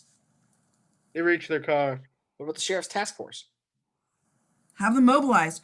I'll phone security and have the elevators locked down and the stairwells secured. We need to keep Isreal sequestered in that penthouse. No, I'm sorry. The penthouse is currently under construction. Interior Nomad Hotel and Casino Security Room Day. Essay, Gerald Diego, alias Pascual Acosta, speaking with Bill, security supervisor for the Nomad. Banks of video monitors surround them, displaying the various gaming areas and VIP floors. Two of the screens are completely blacked out. Can I speak to you privately? The supervisor nods, dismisses his staff, calls after one. Gary, let's get our personnel up in the catwalk over 12. That stickman has been acting odd, and I don't like the rolls that table has been getting. Gary. Got it. Gary. Acosta waits for the door to close, leaving only himself and the supervisor in the room. It's gotta be tough keeping an eye on everything. And everybody, all the time. Yeah, it's a chore. Acosta laughs, keeps it loose. So, Bill, if I understand this right, you currently have your penthouse floor under construction. That's correct. But with these down, doesn't that pose a major security concern if, as you say, you have to keep an eye on everything at all times? Well, we were worried about dust and debris from the work being done ruining the cameras, so... So you shut them off. Supervisor, quick to amend. Yes, but no. We have personnel stationed at both ends of that hall, 24 hours a day. What kind of personnel? Cut to Nomad's crack unit. Security staffers. Come bodyguards? The casino's version of a SWAT team. 6 ex-cop military types. Bowling buddies. Brush cuts and pot guts. They carry Colt 380 autos. Religiously kept. Strictly range fired. Right now, a 6-man security force plus a member of our butler staff. So 7 men total. Cut back to scene. You have a butler working that floor. Cut to Vitoli, aka Lazlo Soot, stepping out onto a lower floor elevator, pushing a service card, tucking the 9mm in his waistband. Cut back to scene. The supervisor sputters, stammers, realizes he just slipped. Oh, well, yes. Just in terms of the men up there now, my team. He's serving lunch and dinner and just doing general upkeep stuff. So there are no guests staying on that floor. The supervisor makes a big show of the head shake. Nope, none at present. Acosta grins, takes a step closer. Come on, Bill. You've got some Sultan up there, one of your whales, big spender, likes a lot of space. You cook up this construction thing? No. We've been looking to renovate that area of our hotel for some time now. The security team is only present to preserve floor integrity due to the roof access. Is your security team armed? Of course, yes. And who has access to that floor? The supervisor has something like suspicion in his eyes. The secure hotline begins to ring. The supervisor looks over at the phone, then back at Acosta, the unflappable pro. Bill, listen. I can ask you now and you can answer me, or I can drag you up to San Francisco and depose you in front of a federal judge, because that's where you're headed here. BS, but it sounds good. Supervisor starts for the ringing hotline. I'm sorry, but I'm going to need to see your identification again. We're covering some sensitive material here, and I need to safeguard myself. I'm sure you can understand. Acosta reaching into his coat. Of course, but if you could just tell me who has access to that floor. The supervisor touches a passkey that he wears on a chain around his neck as he moves to answer the phone. I hold the sole passkey and personally relieve the shifts myself. Now, if I could get your ID, we can... Acosta coming out of his coat, fake ID in hand. The supervisor reaching for it on the ringing phone simultaneously. Suddenly, a 6-inch spring-loaded stiletto blade explodes from Acosta's sleeve, piercing the ID, pinning it to the supervisor's chest. Ow. A surprised grunt from the man as blood begins to pour from his punctured sternum. The blade retracts. The phone sits trembling in the supervisor's hand. A voice, Carruthers, tiny and teeny and barely audible, warbles from the other end.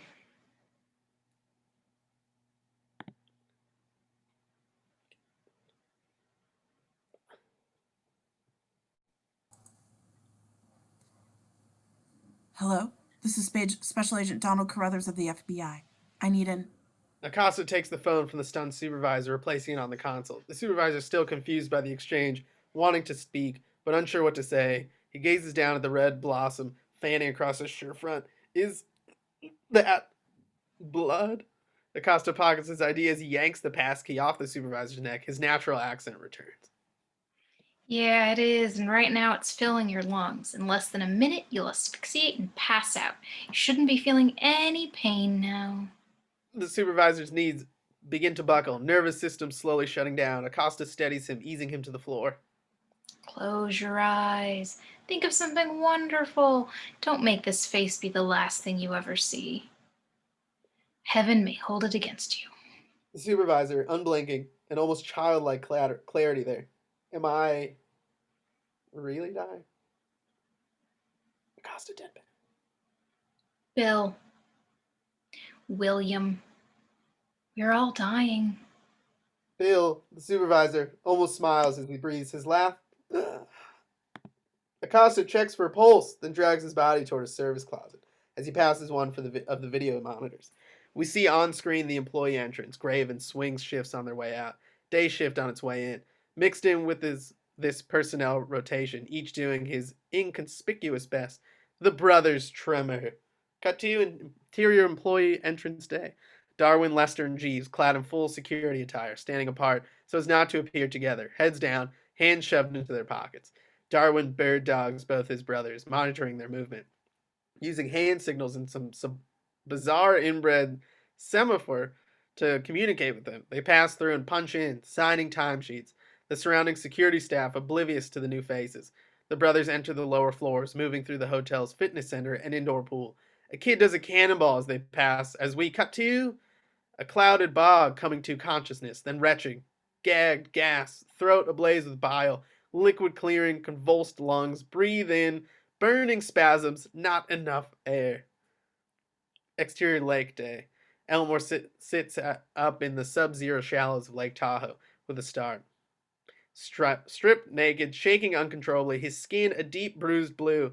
Dull pain quickly defines, pinpoints bores in, bone deep. Death can't hurt this much. He gets his breathing under control. The onset of hypothermia turning his fingertips black, his left hand lighter 3 digits. He looks, comprehension, sparks but can't catch. He stares impassively at the ragged space for the moment. He doesn't seem to mind their absence. He gropes the side of his head, bullet grazed, blood congealed by the cold. The concussion he suffered has left a massive migraine behind. He crawls from the water, muscles cramping, nodding up. He reaches the sand, unable to pull himself up any further. He turns back, sees the bodies of Deeks and Dupree face down, the lazy lake tide gently lifting and lowering them. Double homicide, gunshot breaks, both of them dumped in the lake. That's where the sheriff's task force is. Cut to interior car day. Carruthers and Messner hectic, speeding through the south shore of Lake Tahoe, cell phones pinned to their ears. Deputy, have you made any IDs? Got a coroner's estimate too. Miss, I have been transferred and I was disconnected. No one is answering, and I need someone from security to pick up that line. It's urgent. Messner nodding as he listens. Deputy, I'm going to put you on speaker. I have Agent Carruthers in the car with me. You need to hear this. Messner clicks over. The deputy's voice fills the car.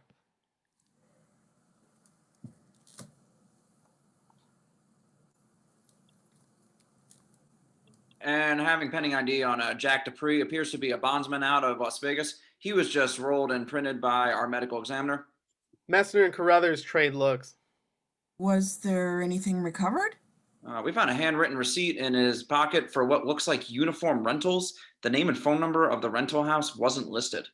What kind of uniforms? Receipt wasn't specific. The uniforms were just listed as maroon in color. Carruthers mashes the floorboard, fake smoke, power swerve, slicing the rented Taurus across 4 lanes of traffic. All right, Deputy, we'll be there as soon as possible. Until we arrive, we need you to limit physical access and restrict movement to and from the crime scene. Clear? Messner clicks off. Maroon uniforms? Yeah, have you been able to get through to Nomad security? No. I'm going over there. You take the car from there. Get out to the lake.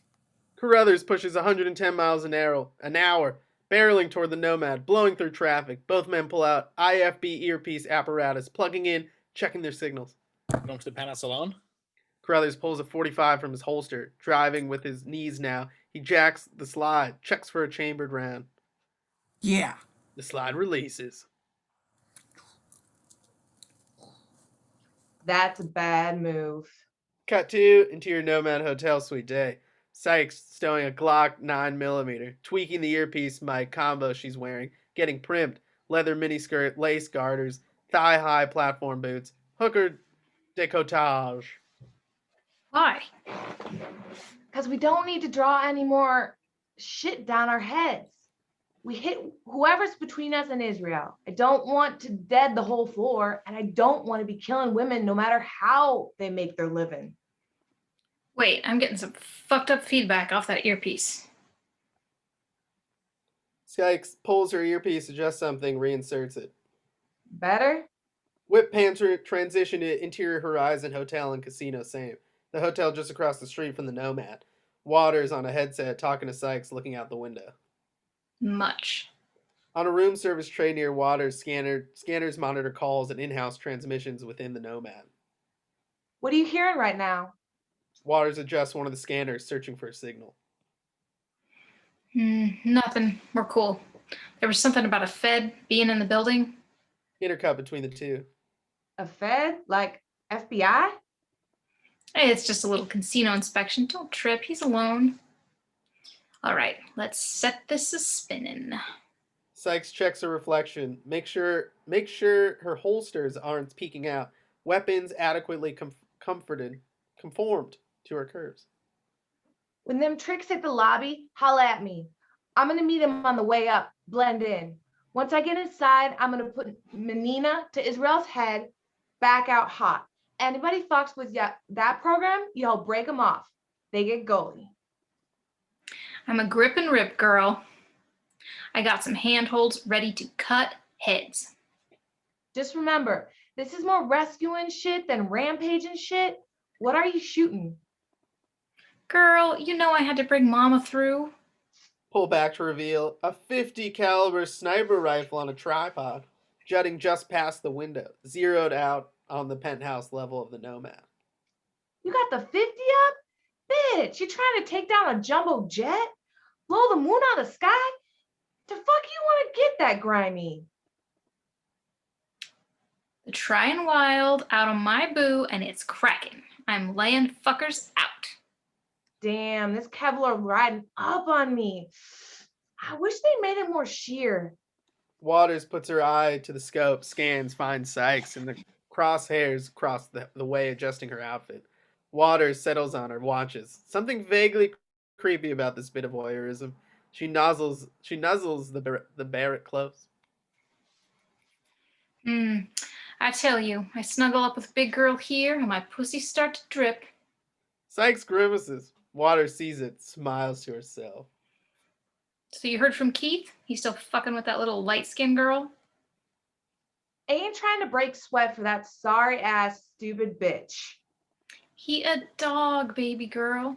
He a Great Dane. I tried to tell you after that first date, he hit that ass one time, his interest in a bitch starts to landslide.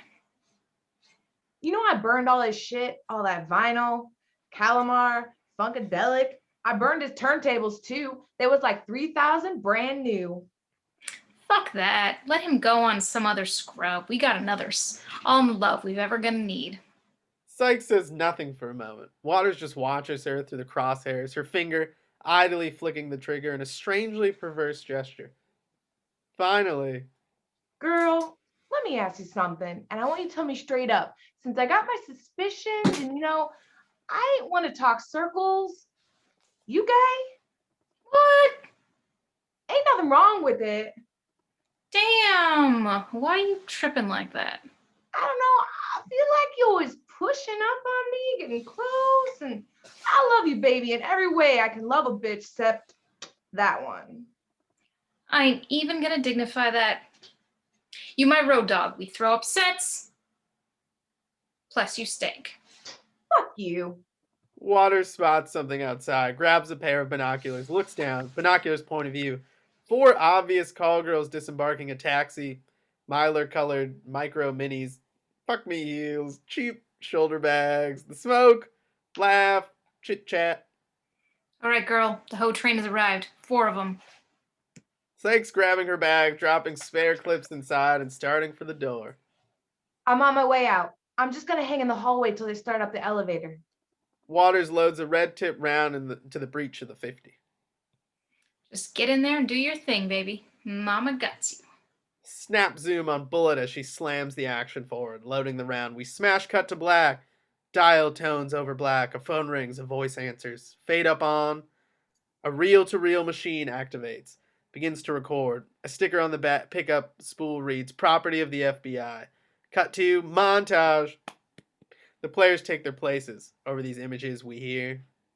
Buzzy? Buzz? Yeah? Sid? Right. You got clicks? Anything? Nah, nothing on my end. Vitoli, a.k.a. Lazlo Soot, arriving at the penthouse level, exchanging nods with the security team, pushing his service card out of the elevator and down the hall, through a metal detector which goes off. Vitoli, Soot, shrugs, gestures to a stainless steel card. The security team wave him through. So, how are we looking? Good. This thing's on track. Looks like it's gonna get done. Fucking thrilled to hear it. So the scout, the sit down, you must have felt it from then, huh? Cold blood, Sid. Dead eyes, you know. Pascal Acosta, now wearing the name tag of Bill, the recently deceased security supervisor. He buttons his red blazer, hanging the penthouse passkey around his neck as he moves through the lobby, carrying a small briefcase. That's what we're counting on. What'd you say when you went for specifics? The Tremor brothers, duffel bags straining with the horrible shit inside. They move toward a service elevator, swapping pill bottles, downing overdose amounts, repeating Mein Kampf recitations as they push the elevator's call button. Nazis. Little cagey, you know? Don't like to share trade secrets, that type of thing. Okay. Yeah, I can respect that. How are we on time? Hollis Elmore, frantically ringing the alley delivery bell off a local souvenir shop. Naked, frozen, delirious, near death, he has dragged himself there. Well, I'm hearing the suite's been dispatched. He's flying, so... Well, damn, all right. So he's heading in, does that. Where does that leave us? Agent Messner, watching as the bodies of Dupree and Deeks are hauled from the lake by sheriff's personnel. He walks the shoreline, searching for clues, on his cell phone, trying to reach security at the Nomad. In a foot race right now. Really a matter of who hustles who, you know? Agent Carruthers, plugging in his headset as he reaches the front of the Nomad, leaping out, rushing inside, holstering his gun for the moment. So we gotta get to Isreal pretty quick for this to fly, yeah? I think. Georgia Sykes, pulling a small revolver from her garter holster, annoyed, rubbing the chafed area, reaching the elevator, leaning back against the wall, waiting. Basically, it'd be the best thing right now, yeah. Can't give up the ship now, Buzzy. Charisse Waters, her eye going to the rifle scope. She makes subtle adjustments to the targeting ring. Point of view, Israel's penthouse sits in the crosshairs. We see a figure just beyond the glass, a shimmering shape moving within. No, not when you can see the shore. I hear you. Okay, well, you know. Then just we got to get Isreal. I'm working on it. Bag this fucker, Buzzy. It's getting done, Sid. Waters tracks the figure, finger finding the trigger as we... Smash cut to... black.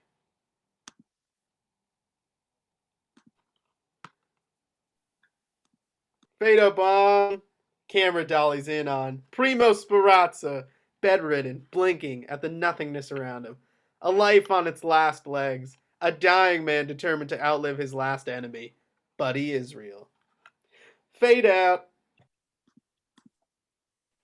Fade in up on FBI Director Locke receiving a confidential package, signing for it, tearing it open, reviewing the paperwork inside. The color drains from his face, casting him a cadaver-like. His phone rings. He quickly snatches up the receiver. Yes? Yes, sir? I'm looking at it now. What does this mean exactly? What?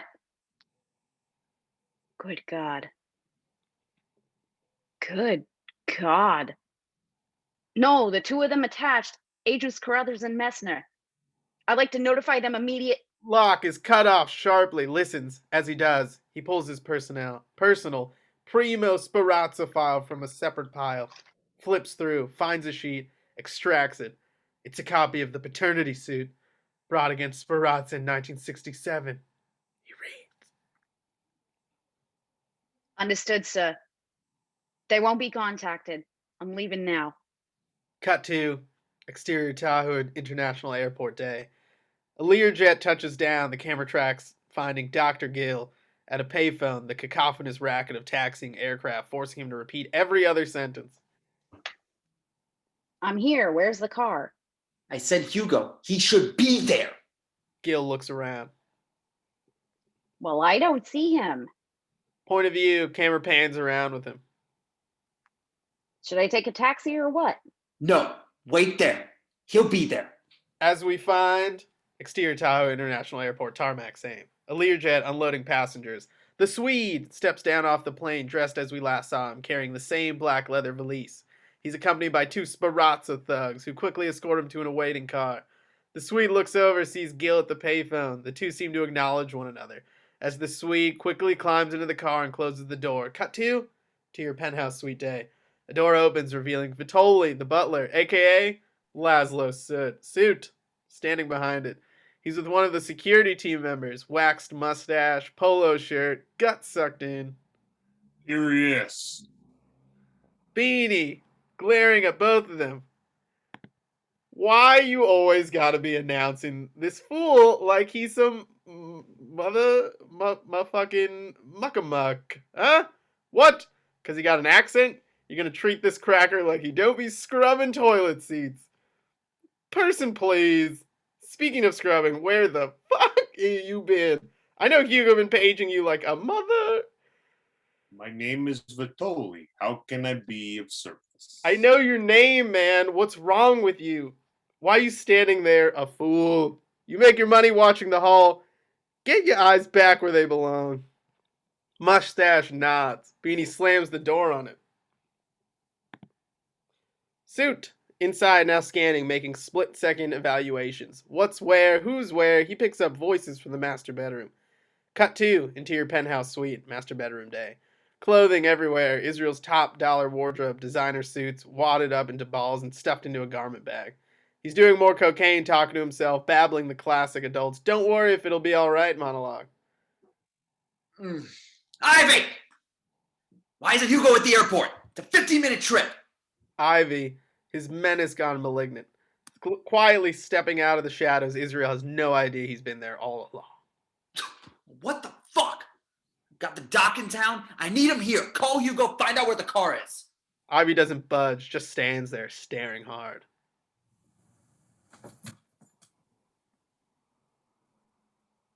What did Mecklen have to say? Isreal stiffens, broad straight, the guilt goosing him. Ivy turns the burner slow. They're getting close. It's down to a handful of deal points now. But it's all good, right? Isreal almost chokes on his own smile, nodding. So we're all traveling together. Getting sworn, giving our statements. Isreal starts zipping up some of his bags. I don't know the way it's going to play out, but yeah, it'll probably go something like that. Ivy unbuttons his coat. A 50 cal rides in his shoulder rig. Isreal averts his eyes. Ivy lets the moment load up. Then... You believe in loyalty, don't you? Especially the kind of loyalty where the otherwise sensible motherfucker puts his own best interest aside to selflessly serve another. 'Cause outside, a goddamn dog, that kind of loyalty, my kind of shit, don't get any more dedicated or deep or devout. Isreal, unnerved now, spots a small handgun sticking out of his bag. He covers it with his bedspread, looking up at Ivy. What are you trying to say? What I've been saying. Get me your head of security right now. Cut to interior Nomad Hotel and Casino lobby. Same. Carruthers, bracing the same casino employee Acosta, braced earlier. College kid. Patch acne. Panic-stricken, stammering, struggling, a phone stuck to his hand. I don't. It's just I can't reach him. He's not picking up the extension. I know that. Which floor are they on? The kid's skittish gaze shifts, locking on a figure moving through the lobby. Wait, there. That's one of our guys there.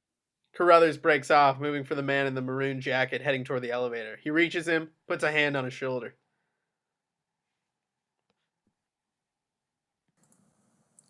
Excuse me, sir? The man turns. His name tag reads, Bill. Yes? Carruthers badges him. Special Agent Donald Carruthers, we've got a situation developing here in your hotel. Acosta has fully assumed the identity of the murdered security supervisor. The pimply kid at counter eyeballs him, confused. Acosta steps behind Carruthers, blocking himself from view. How can I help you?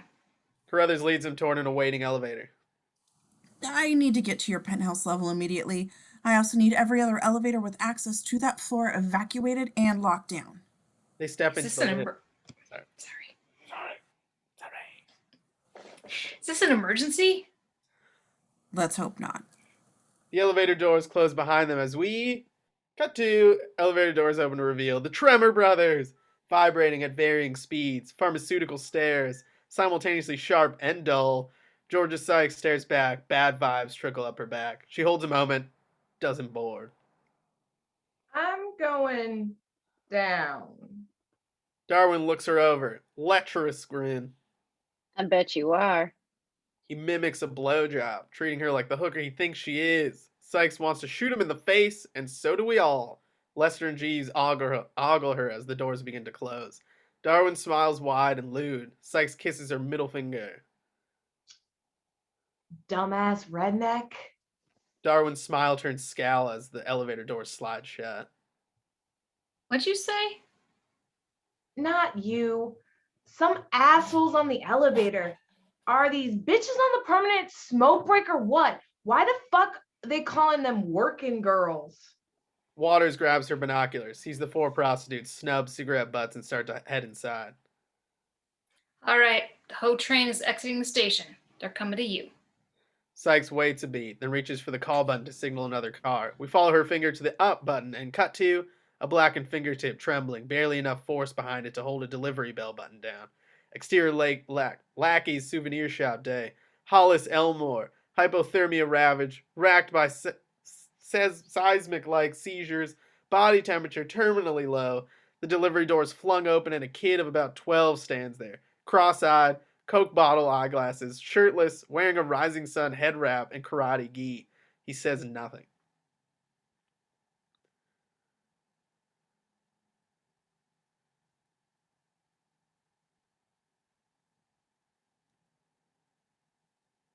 You're muted.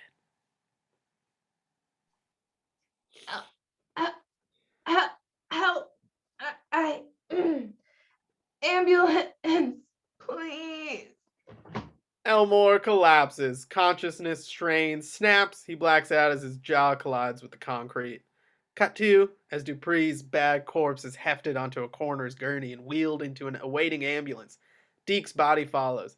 Exterior lakeside day. The parking lot teems with local news trucks. Passerbys crowd the police line. Messner is on his cell phone, incensed, confused. A sheriff's deputy flanks him. No, clarify. What is an emergency requisition of surrounding personnel? Within 100-mile radius, understood. Sacramento, Reno, Carson City. Look, in less than an hour, we're going to have everywhere from 40 to 50-odd field agents arriving without the slightest inkling as to why they're here. Is that correct? Am I misinterpreting that? No, I'm not blaming any person. This is a bureau directive, and Agent Carruthers in the SAC, and he's out of cell range at the moment, and I can't contact him to... Look, very well. Look, I need to get Deputy Director Locke on the phone as soon as possible.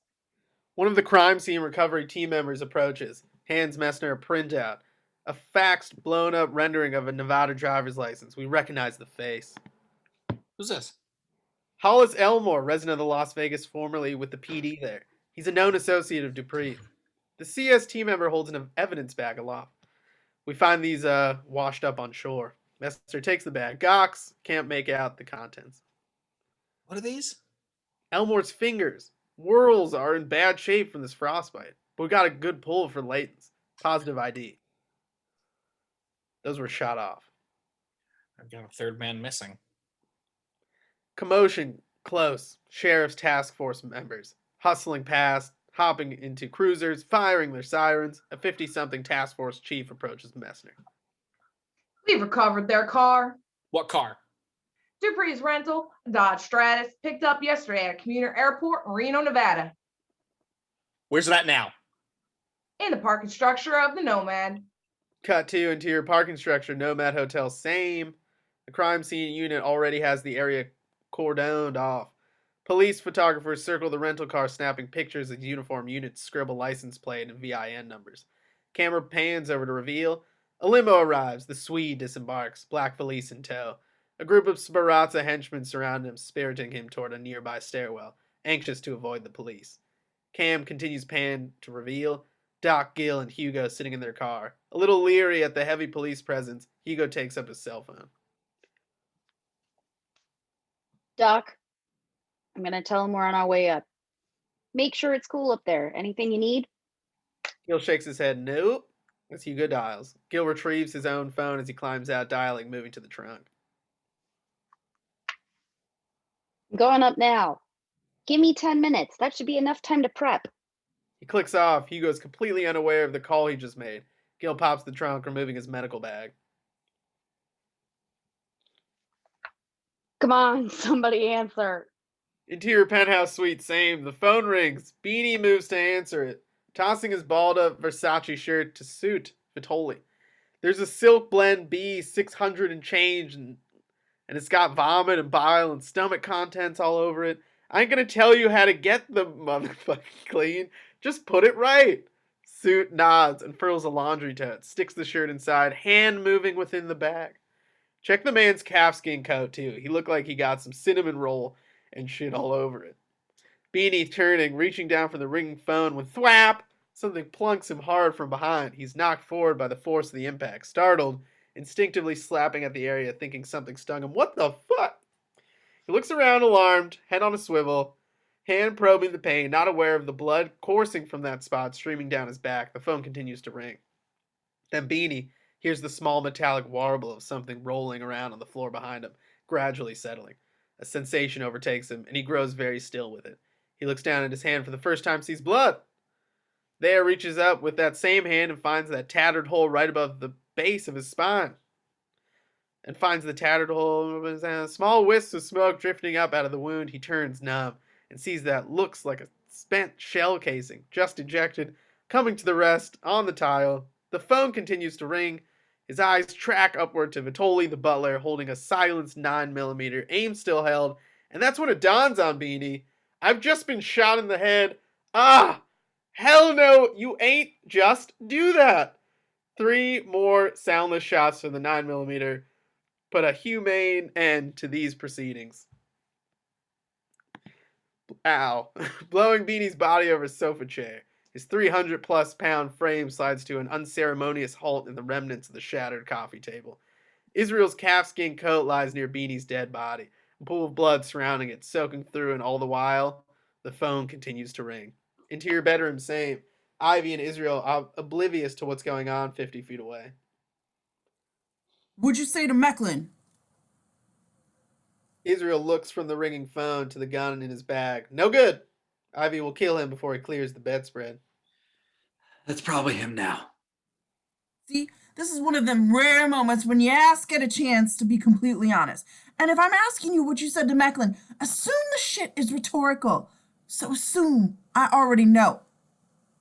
Ivy lets that 50 caliber hang like intimidation itself. Israel looks over the ringing phone, then back at Ivy. He slowly withdraws the deck of cards from his robe pocket, begins shuffling at light speed, firing them across his body, left to right, right to left. Set of skills. God-given gifts. I close my eyes. He does, snatching a card cold from the deck, turning it to Ivy. King of clubs. You pick up this deck, it's just playing cards. Pick up this deck, it's a living, breathing thing. What do you see right now? You see exactly and only what I choose to show you. That's illusion, Ivy. That's the lie I tell your eyes. The manipulation of movement. Knowing where your gaze wants to go, guiding it there. Making the magic happen in that moment. That split second, but seeing behind it. Knowing it's all bullshit. Built on sand.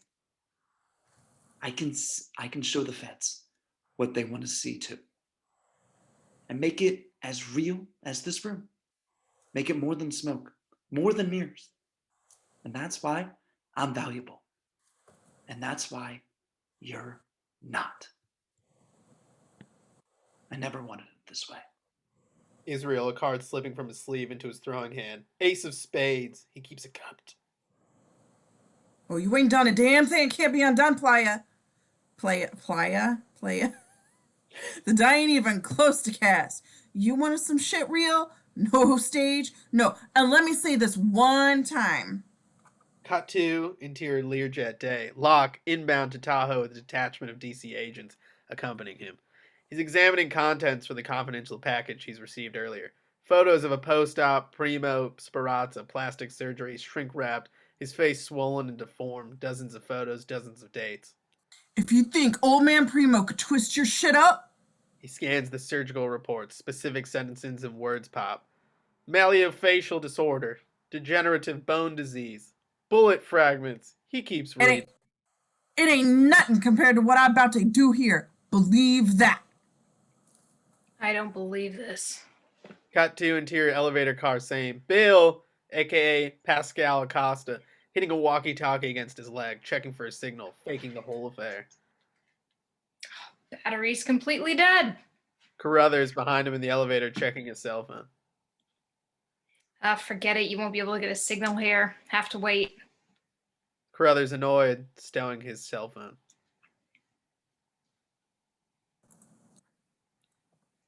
Can't use the line in here to contact your people? Nope. These phones are hardwired directly to maintenance. Once we reach the penthouse, I can call down and have the system taken offline. Carruthers absent nods, anxious. Acosta/Bill back to futzing with his walkie-talkie, going so far as to remove the battery, and that's when Carruthers sees it. Bill's fingers, flesh muddled at the tips, horribly scarred over. Something clicks. Memories fire. Photo strobic. Flash cut to the briefing in D.C. Supervisor locked. Pasquale, Acosta, Mercenary, Elistrago, the Plague. Cut back to scene. Carruthers' expression goes black. When he was caught by the SAS in when he was caught in Northern Ireland and imprisoned, he chewed off his fingertips to the bone before he could be printed and ID'd by the Interpol. Carruthers stares at those fingers, backs against the wall, hand moving slowly to his waist. Suspicions peak. Can't maintenance do that? Do what? Carruthers unclips his belt holster. Shut the elevators down. Acosta sensing it, keeping his back turned.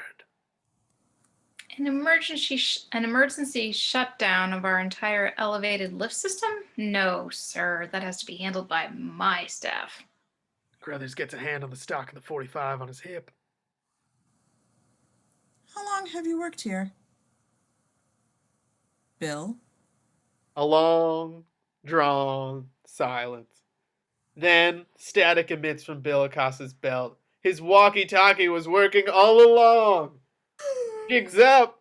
Acosta spins back, spring-loaded blade firing from his sleeve. Carruthers clears his holster. Acosta closes the gap. Blade flashing, passing through Carruthers' hand, slashing tendon, shearing bone. Hot butter. Carruthers screams, grip gone, gun tumbling, instinct kicks. His good left hand hauls the 45 out of midair, clutches, squeezes, blam! Acosta's abdomen eats the blast, burps blood. Carruthers, a severed hand tucked under his chin, held in place. He extends, pulls, fires again. Ricochets clip overhead fluorescence. Fixtures catch strays, shatter. Glass filament explodes. Razor slivers rain down. Acosta struck, slumping. A silver automatic appearing from his other sleeve. Trigger finding finger just as the last of the lights flicker and die. A beat sustained, just hard breathing and fluid hitting the floor. Everything goes stiff. The two take silent aim in the pitch black and fire simultaneously, blazing away. Beep, beep, beep, beep. Emptying their weapons into each other from inside 3 feet. Gun blasts illuminate ghoulish features, muted screams covered in gore. Interior Nomad Hotel, upper floor, same. Georgia Sykes, concerned, finger to her ear, picking up something off her IFB. B, earpiece, muted gunshots, static scrambled. It's the sound of Carruthers and Acosta ending one another's lives in the lift below. Girl, you hear that?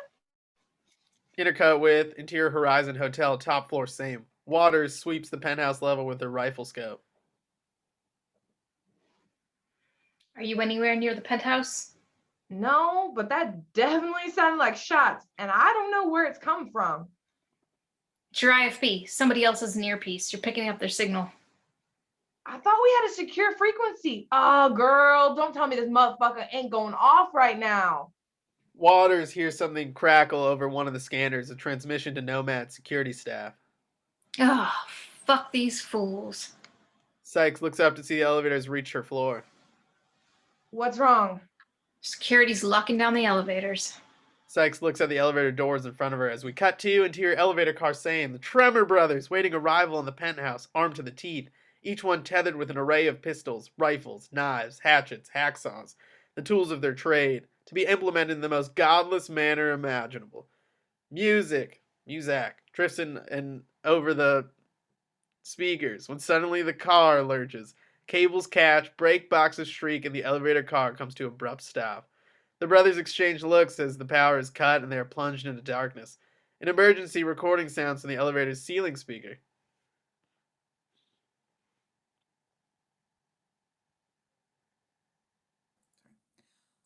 Please remain calm. Elevator service has been temporarily suspended and will resume momentarily.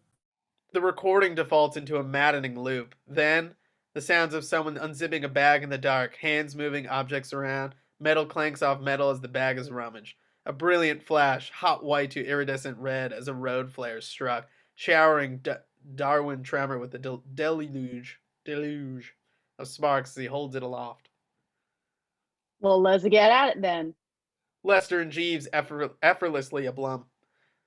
The speed and dexterity of a seasoned pit crew, Lester pulls a torque wrench from the bag, pops the panel bolts on the elevator's power box, and strips the electrical wiring in seconds. Jeeves removes a gas-powered generator from their Mary Poppins-like carry-all carpet bag. He primes the pump, yanks it to a sputtering start, and feeds the AC lead to his brother. Lester takes it, locates the service override conduit, and ties in. Darwin admires this deft display of skill from his idiot brethren. As the elevator's power cycles back on, we cut to interior bathroom day.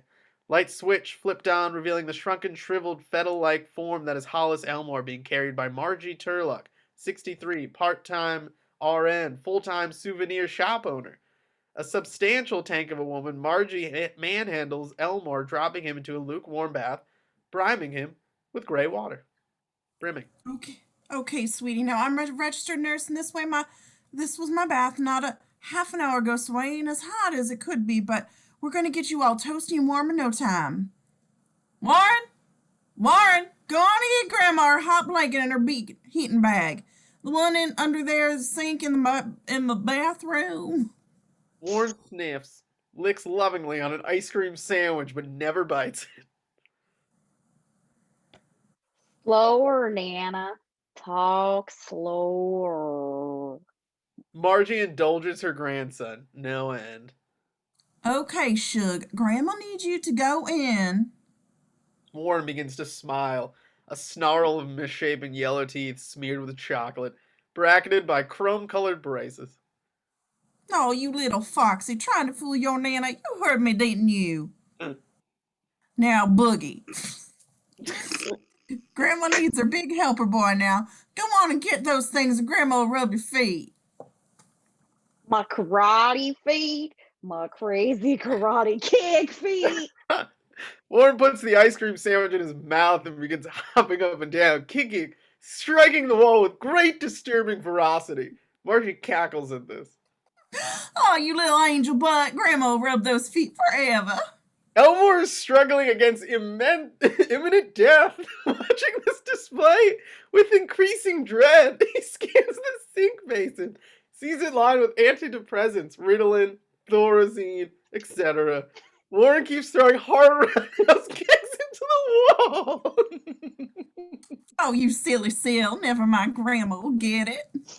Margie marches off and Warren immediately rushes over to the tub, placing himself directly over the inert Elmore and assuming a martial arts stance. He opens his mouth to speak and the ice cream tumbles out and lands in the tub. Bow to your opponent. Warren bows before he squares up and begins methodically delivering a kata of punches and kicks, violently and expertly snapped within millimeters of Elmore's face. Elmore, helplessly to raise his arms or defend himself, stares in horror as the boy, his glasses beginning to fog and drip with perspiration, works himself into a furious lather. Please, kid. Elmore holds up his stump of a hand, pinky wagging in pathetic plea. No use. Warren is in a state of unhinged, near-animal frenzy, his eyes wild, a small yet prominent erection beginning to poke through his karate gi. Margie returns to the bathroom, scolds her grandson. He squares up on her, feinting a blow to her face. She clouts him, hard backhand, big flappy arms restraining him, hauling him out of the bathroom. He bleats like a butchered sheep.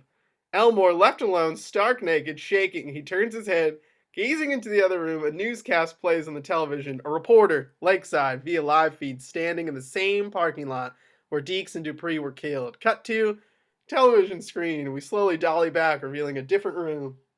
The two men slain here earlier today, as authorities speculate, is the apparent disappearances of a third. The names of the victims are being withheld, pending notification of family members, but Action 7 has learned that one of the deceased, identified as Jack Dupree, Interior hotel room, Blackjack Inn, same. Rupert Reed. Shit-faced off belts of straight scotch. A stack of shot glasses on his chest, gap-jawed at the television. was a resident of Las Vegas, Nevada. Reed lurches out, going for the phone, shot glasses scattering, scotch bottle, upending, bouncing off the bed. Holy shit. Television screen, cut to television screen. We slowly dolly in now.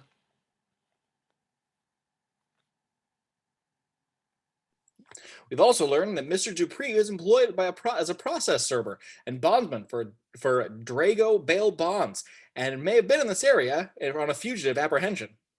Interior Gambler's Ramble Hotel, same. Victor Padiche, playing solitaire, one card frozen in his hand as he watches the news.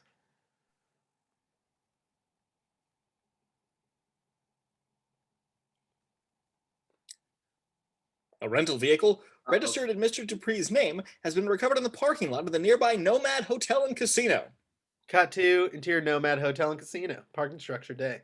Agent Messner arrives, flanked by shotgun-toting sheriff's deputies, local cops, and bureau field agents.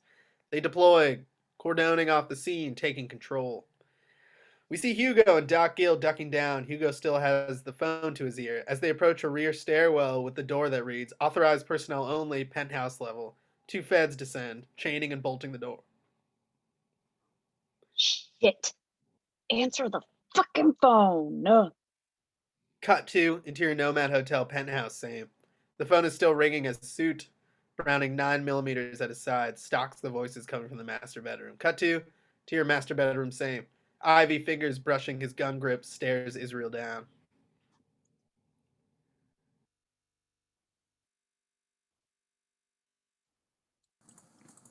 Sorry, my buttons keep sticking. You ain't ever had to wash another man's blood off? Dig it out with your fingernails? You're hottest for that. You ain't never made a real beef of your own. Shit as light as the ass as you are. I bet you ain't ever made anything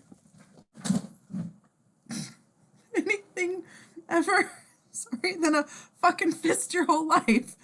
So if you think I'm gonna let your little punk ass with the dirt done for you in the 11th hour sell me off like some fucking field bitch, that hurt to say, hand me up to the feds like your last chip, then you done gone straight out of your motherfucking mind. That's Mecklen. Deal's closed. I can pick that phone up and I can work this out. You'll walk with me. Isreal readies the playing card behind his back, slips it between his index and middle finger. Ivy shakes his head. Oh, that sleight of hand you can do, and you still ain't never learned to lie right. Isreal steps hard, slinging the ace sidearm, sailing it toward Ivy. Surgical strike, right eye, blood bursting at his brow line. Ivy goes down in a heap. Motherfucker! Motherfucker! Ivy doubled over. He drags the 50 cal from his holster and lets fly, firing. Big bore rounds rip right through the wall, punching dinner plate size holes in the plaster. Isreal goes to the ground as Ivy, bleeding, blazes away. Interior penthouse suite, anteroom, same. Soot takes cover as bullets whistle by. He tucks the 9mm away. Just as the doors to the suite are blitzed and the security team stumbles in, guns drawn, group tight. Down! They assume quasi-combat stances. 6 idiots crab crawling their way across the room. Soot stays prone, plays scared, realizes that this is his rubber appliance nose has come loose. Tries to adjust it, can't, has to hide his face, burying it in his sleeve, wiping more makeup off in the process. Mustache is on point. Pistol trained. He spots Soot cowering. Are you hit? Soot shakes his head a vigorous no as Mustache and his men turn their attention to the bedroom. Mr. Isreal. In here! Are you hurt, sir? Ivy's trying to kill me! No, fuck you! Get in here, goddammit! Mustache and his men around the corner into the master bedroom. Interior master bedroom, same. Ivy down on one knee, depth perception shot. Trying to reload, bullets slipping through blood-slicked fingers.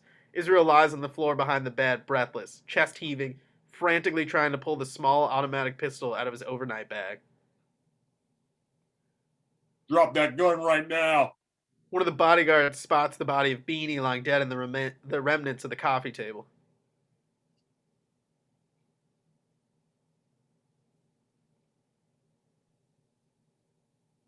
Well, Jesus, he got Beanie. He shot Beanie. What? Ivy hears this, lets the gun slide from his hand, standing, eyes swollen to a bleeding slit.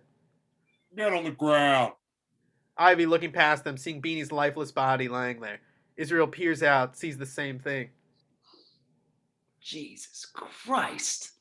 Two of the bodyguards rush to Beanie, bending over his body, checking for vitals. Ivy suspended in the doorway, stunned. One of the security team looks back. No good. He's gone. Just then, the phone stops ringing. You just murdered Beanie. Ivy shocked, dismayed. Israel starting to see his sweetheart deal with the feds go up in smoke. He immediately immobilizes. Hey, get him out, muscle him if you have to, take him down there quietly, use the service exit, then get back up here and we'll handle the rest of this. What? Is there somebody else in there? Soot, from the other room, careful to keep his face concealed. It's Vitoli.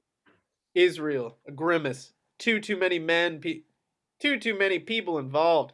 Israel nods, thinking, does a bump of coke right out in the open. Avert your eyes, Jensen. You didn't see that. Oh, okay, Vitoli. Listen, these last few minutes make you a material witness. Do you understand what that means? How can I be of assistance? You do know what that means. Tremendous. That's the attitude. All right, Vitoli, hang tight for half a tick. We've got a special sort of cleanup we got to do here, all right? Soot nods. What's he doing? Is he getting this? Mustache glancing over at Soot, seeing him nod. Yeah, he's nodding. Good. Now move.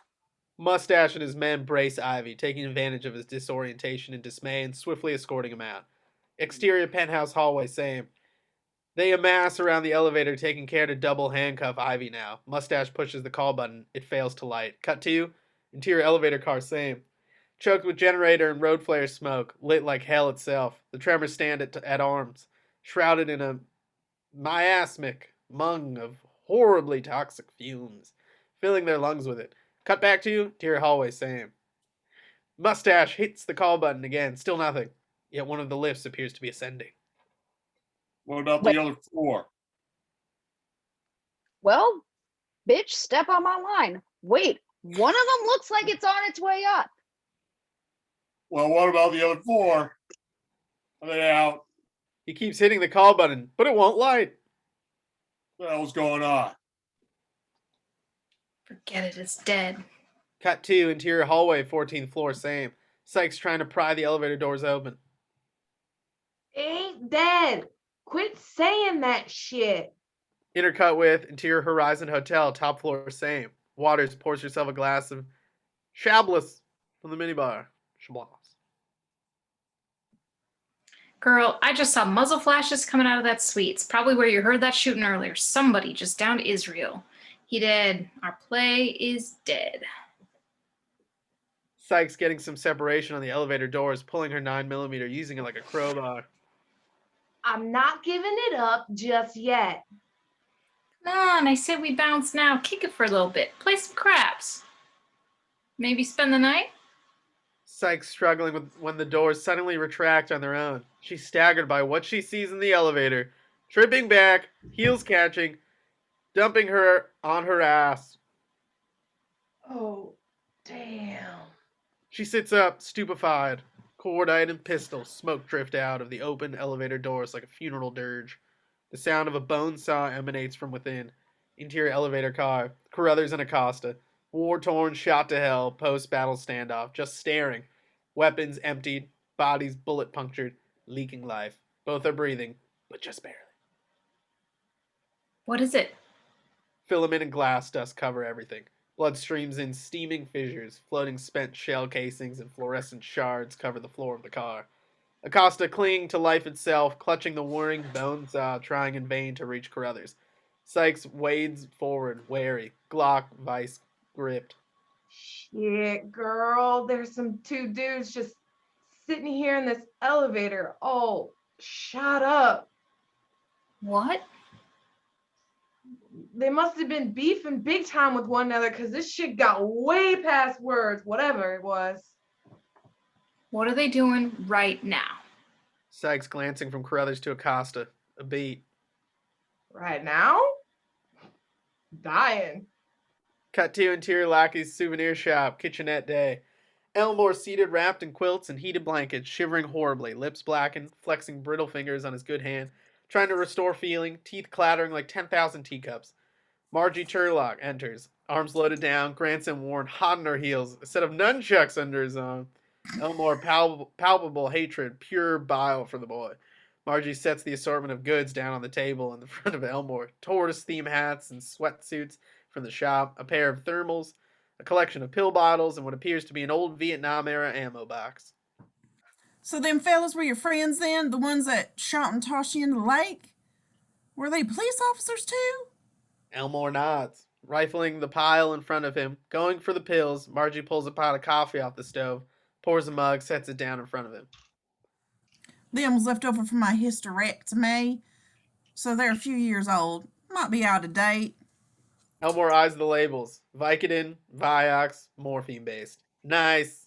Just numb it all. You sure you don't want me to call y'all an ambulance, honey? I think it's crazy you're not going in. Y'all got what looks like hypothermia and real bad frostbite.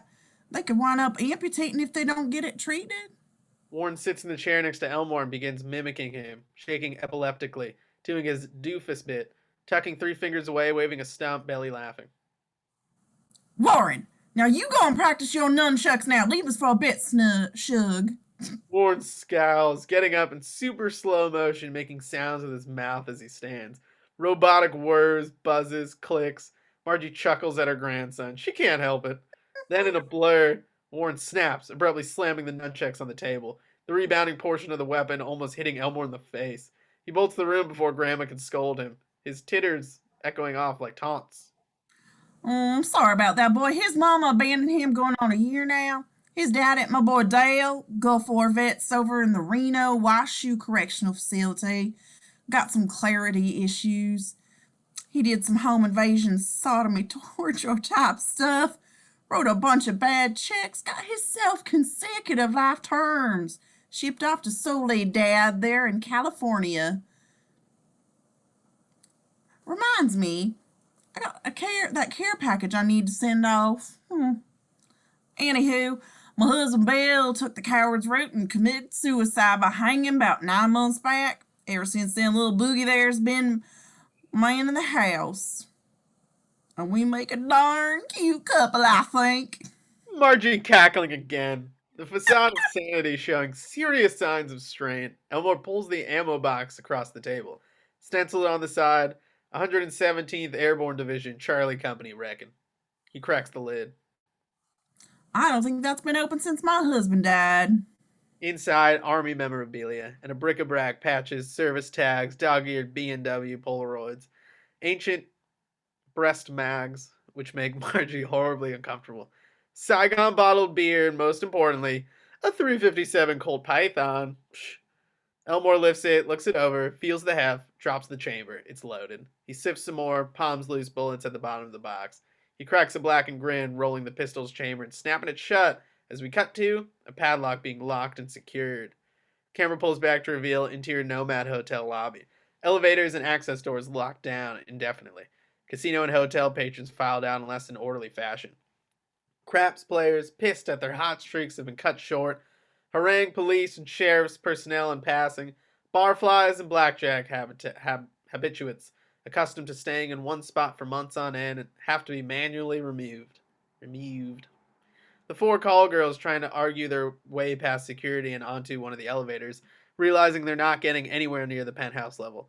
Messner coordinates the Nomad's exodus. continually adjusting his earpiece, trying to contact Carruthers. 2 agents flank him. I want you to locate Agent Carruthers now. The guests weren't able to leave. Need to be confined to their suites, and under no circumstances are they to venture out for any reason. Have the staff make calls to that effect. The pimply casino employee is at the center of an intensive on-spot interrogation being conducted by a group of agents. Messner arrives, stares at the kid. This him? All right, Ricky, I want you to explain to Agent Messner exactly what happened and do it slowly, please. The kid, head bobbing, gnawing fingernails, cuticles mangled. There was a guy, Carruthers. Yeah, Agent Carruthers. Do you know where he is now? He asked about he wanted to know what floor security was on, and then I saw him getting on the elevator with the other agent. Wait a minute. What other agent? What other agent? I have no idea. It wasn't anybody from our offices. He said he was from San Francisco. Did he give you his name? Yeah, it was a Spanish something, Garcia or Diego. Both those names for the DC database. Call San Francisco, see if they have anybody in the field doing collateral inquiries for... He was wearing one of our jackets. Messner stops cold. And who? The other agent. He said he was here to do an inspection. And later when he got in the elevator with the other guy, Carruthers, I saw him wearing one of our security jackets. Messner turns, bores in on the kid. No more bullshit now. This man wearing the jacket identified himself to you as a federal agent? Yeah. You're sure? Yeah. He said it had a badge and everything. It said FBI on it. And when you saw him later, he was wearing one of your security jackets? Yeah. And that didn't seem odd to you? The kid glances around. Oops, my mistake. Tries to amend. I thought they gave it to him so he could... Messner turns on his heels. The other agents tag along. We have a man posing as one of us. Get a tactical team assembled. We need to get to the penthouse level immediately. We'll have to power the elevator back up. Do it. As they move past the group of call girls still arguing with security, as we cut to interior penthouse suite, same. Isreal, sickly, face bloodless, sitting down on a couch, setting the small handgun down on the table next to him. He digs at his chest now, in considerable pain, rotating his arm around, trying to rouse it.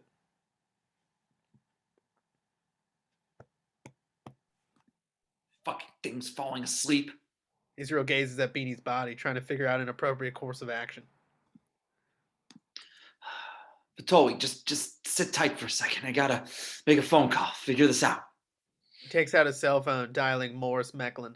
Soot appears behind him, easing the 9mm out of his waistband and resuming his stock ever so slowly.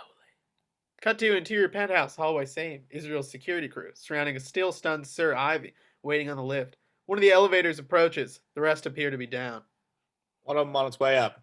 This doesn't make any sense. What's wrong with the rest of them? Suddenly, the stairwell doors are flung open, revealing Hugo and Gil. All guns whip simultaneously to that spot. Whoa, hey. Hold up. We got the doc. Easy. What's going on? Ivy tried to kill Mr. Isreal and shot Mr. Alphonse in the process. He's dead. Hugo is thunderstruck. Beanie? What? How did that happen? Ivy, ashamed, not looking up. But he was gonna jam us, Hugo. He was gonna fuck us up with the feds. Wait a minute. This one's a Fed.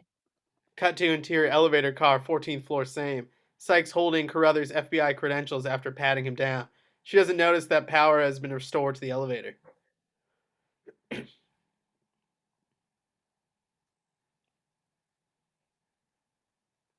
Waters, you there? What? Intercut with Interior Horizon Hotel, top floor, same. Waters trying to listen to Sykes, but concerned by the sudden surge of activity from the police scanners. Girl, one of these fools has an FBI badge on him. Is this the one that was doing the inspection? Hold up. I'm getting shots over the scanners. Tons of traffic. Just chill for a sec. Let me listen. Interior elevator car, 14th floor. Sykes pocketing the Carruthers ID. Behind her, Acosta manages to move enough to cover the Bill ID on his jacket. Sykes turns back to him, moving over to his now still form. Blood-drenched, barely conscious, eyes flittering like black flies. She kicks the bone saw from his hand and spins to a gradual stop. She leans over him, the stiletto blade he used to dispatch Bill and hack Carruthers' digits off has retracted back into his sleeve. Sykes begins patting him down, moving dangerously close to that sleeve, her neck hovering right above that spot. You just lay still. We gotta figure out what the fuck y'all up to. She pulls Acosta's bogus ID. Gerald Diego, Federal Bureau of Investigation. You ain't gonna believe this shit. Both of these motherfuckers are feds. Interior Horizon Hotel, top floor, same. Water shaking her head, monitoring scanner transmissions. No. One of them ain't. One of them's bullshit. It's all over the air here. They got an imposter, some fool with a fake badge. Cut to interior elevator car, same. Messner having commandeered an elevator. His IFB earpiece picking up interference, distorted crosstalk, some sync of some kind. Voices, clipped, delineating, spiked with static. Some fool, fake badge. So yours. Messner fingering in his ear now, listening hard, hand up, quieting the rest of the car. What I got? I Gerald D. Go Donald Crut. Now what the? For real? As the car rises past the 14th floor, the signal sharpens, crystallizes less than a second. Cause I'm gonna kill that one that ain't. Messner reacts. Stop the elevator. Cut to interior penthouse hallway, same. The elevator arrives with a ding. Mustache and his men wait for the doors to open. Heavy black smoke begins to slowly seep through the cracks, rolling up and along the walls, unfurling finger-like across the ceiling. From within the elevator car itself, a pull engine sputters to a stall. A heart begins to beat over the soundtrack, a steady thrum building slowly. Cut to interior penthouse apartment, same. Isreal on the phone, consumed by chest spasms. Soot, his Vitoli visage now mangled beyond recognition. Nose sheared off, rubber chin and jaw prosthesis. He throws back the tablecloth covering his service tray. He takes an igloo cooler off ice inside, pulls surgical tools from it, scalpel, forceps, rib spreader, etc. He arranges them pre-op style. He removes a phone from his jacket, hits send, waits, says, 3 minutes. He reaches Isreal, leveling the 9mm to his skull. Israel's completely unaware as he clutches his chest, breath coming in great, laborious gulps. He's on the phone to Mecklen. Intercut. Buddy, they revoked the deal. They pulled it. What? What? No. Why? Nah, that deputy director, this prick Lockie smashed the whole thing. We're done. They won't tell me why. The doors to the suite open, and in stride Hugo and Doc Gill. Soot, gun raised, watches as both men look up and meet his gaze. Nobody moves. The heartbeat continues, quickening. Hugo, a guarded step forward, squinting. Vitoli, what are you doing? It's okay. It's okay, Hugo. Mr. Soot, if you will. I am Dr. Gill. Isreal turns back, sees this demented version of Vitoli aiming at a gun right in his face. Israel's breathing suddenly cinches up tight, his pulse triple timing. He turns back to Gill. Doc, what is this? Hugo takes a step away from Gill, alarmed, his hand inchworming toward the gun on his waist. We track the hand as it becomes, cut to, Agent Messner, reaching for his gun as the elevator arrives at the 14th floor. Interior hallway, 14th floor, same. Messner and a heavily armed contingent of cops and fellow feds exit the elevator, fanning out, quietly situating themselves at the far side of the hallway with a clear line of sight to the open elevator at the opposite end. Heartbeat accelerates more.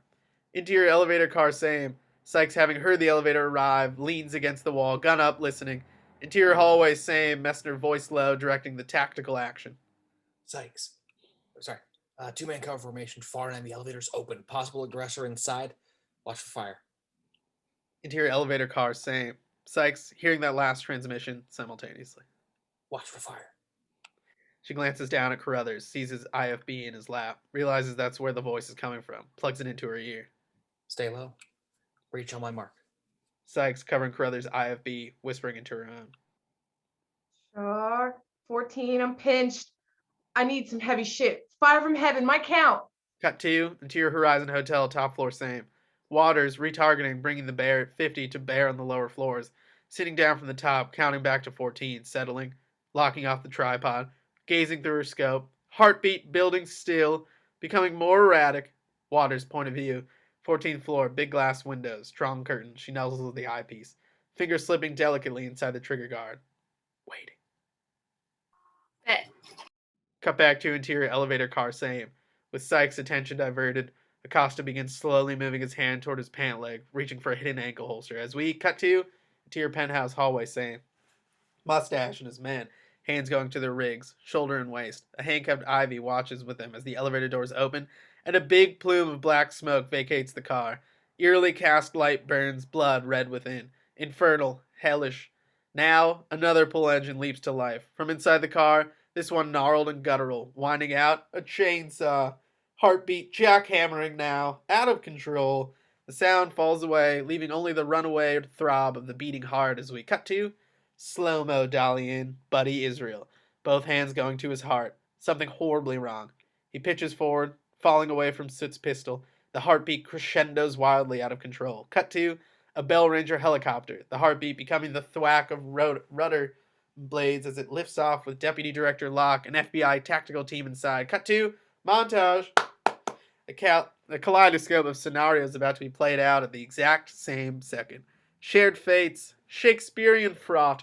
In the soundless realm, the camera takes us past the following. Hugo, looking on in horror as Isreal collapses. Doc Gill, rushing to Buddy's side. Soot, bringing the 9mm up, leveling it on Hugo. Camera moves out into the penthouse hallway past. Mustache, sensing grave danger. His gun being drawn, his men following suit. Ivy, pulling away from his captors, looking for cover.